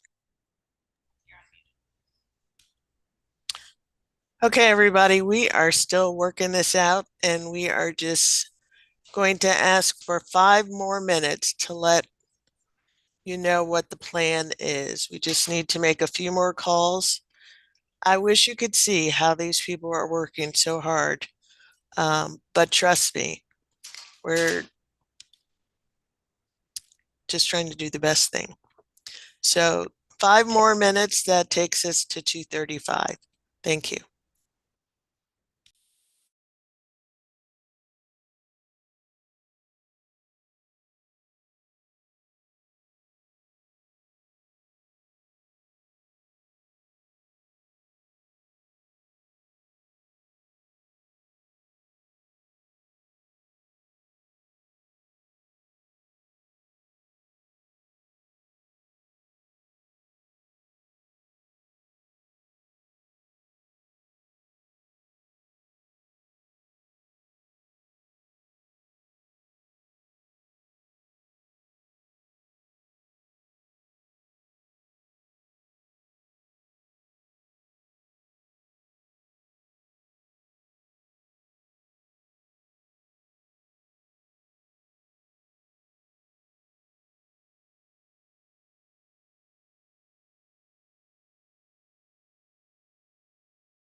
Okay, we're ready to start back. And I just want to tell you what's happening here. So who knew that we would be done with today as early as we were? But, and you know, from the beginning, when we had those meetings before the meeting, I told you that I'm very cognizant of people's time. and don't want to take them longer than they have to go, or but being fair to everyone. So remember yesterday talked about how we didn't want to step too far away from the agenda because we're being live streamed. And there are people that have already checked our schedule and know that tomorrow we're going to be talking about the Korean caucus. And we're also going to hear some information from the Board of Pensions with a recommendation that they have before us. And maybe you've seen that we've had 3 new commissioner resolutions added to our committee. And so they still have until 5 o'clock today to determine who will be speaking for these commissioner resolutions. So that's not something that we can advance because we're still actually waiting to hear who's going to speak. Now, feel fortunate that some other committees are going way late into the night, and we're not trying to do that. And but one of the other ideas that we've talked about is possibly starting an hour earlier tomorrow. Now, being mindful that we've eliminated almost the whole afternoon tomorrow that we had on the schedule by handling the minutes and the resolutions already. So the things that we have for tomorrow are the GAEC-24 on recognizing the National Caucus of Korean Presbyterian Churches as a caucus of the Presbyterian Church, and then GAEC-28 on asking the General Assembly to work with the Board of Pensions to adjust the medical plan.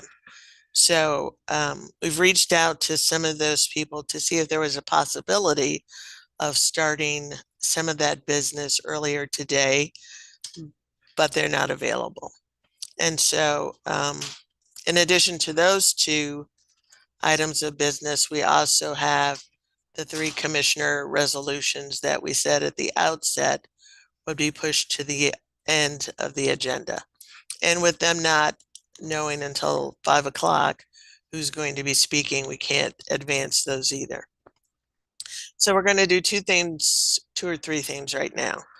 One is Rachel just wanted to do another GA learning in a minute. For reasons that are not entirely clear to me, all General Assembly committees are being asked to take a pause at this moment. Okay. So, you know, that kind of takes going care. off camera to do that? I think we should, yeah. I don't We know will be what- going off camera for that purpose. Okay, so I'd say let's just end the day right now for us. And we're going to come back at 8 o'clock in the morning unless there is some adamant objection to that. But right now we need to pause. So we'll maybe allow Andrew to entertain any responses to starting at 8 o'clock, if he is able to do that. Can he do that? What you just said? Asking Andrew what? So it's David, and if David's not available, I will step in. So Okay, no matter great. what, we will make it happen. Okay, so the plan is to start at 8 o'clock in the morning unless we have a majority that say they cannot. Just let David know. Thank you.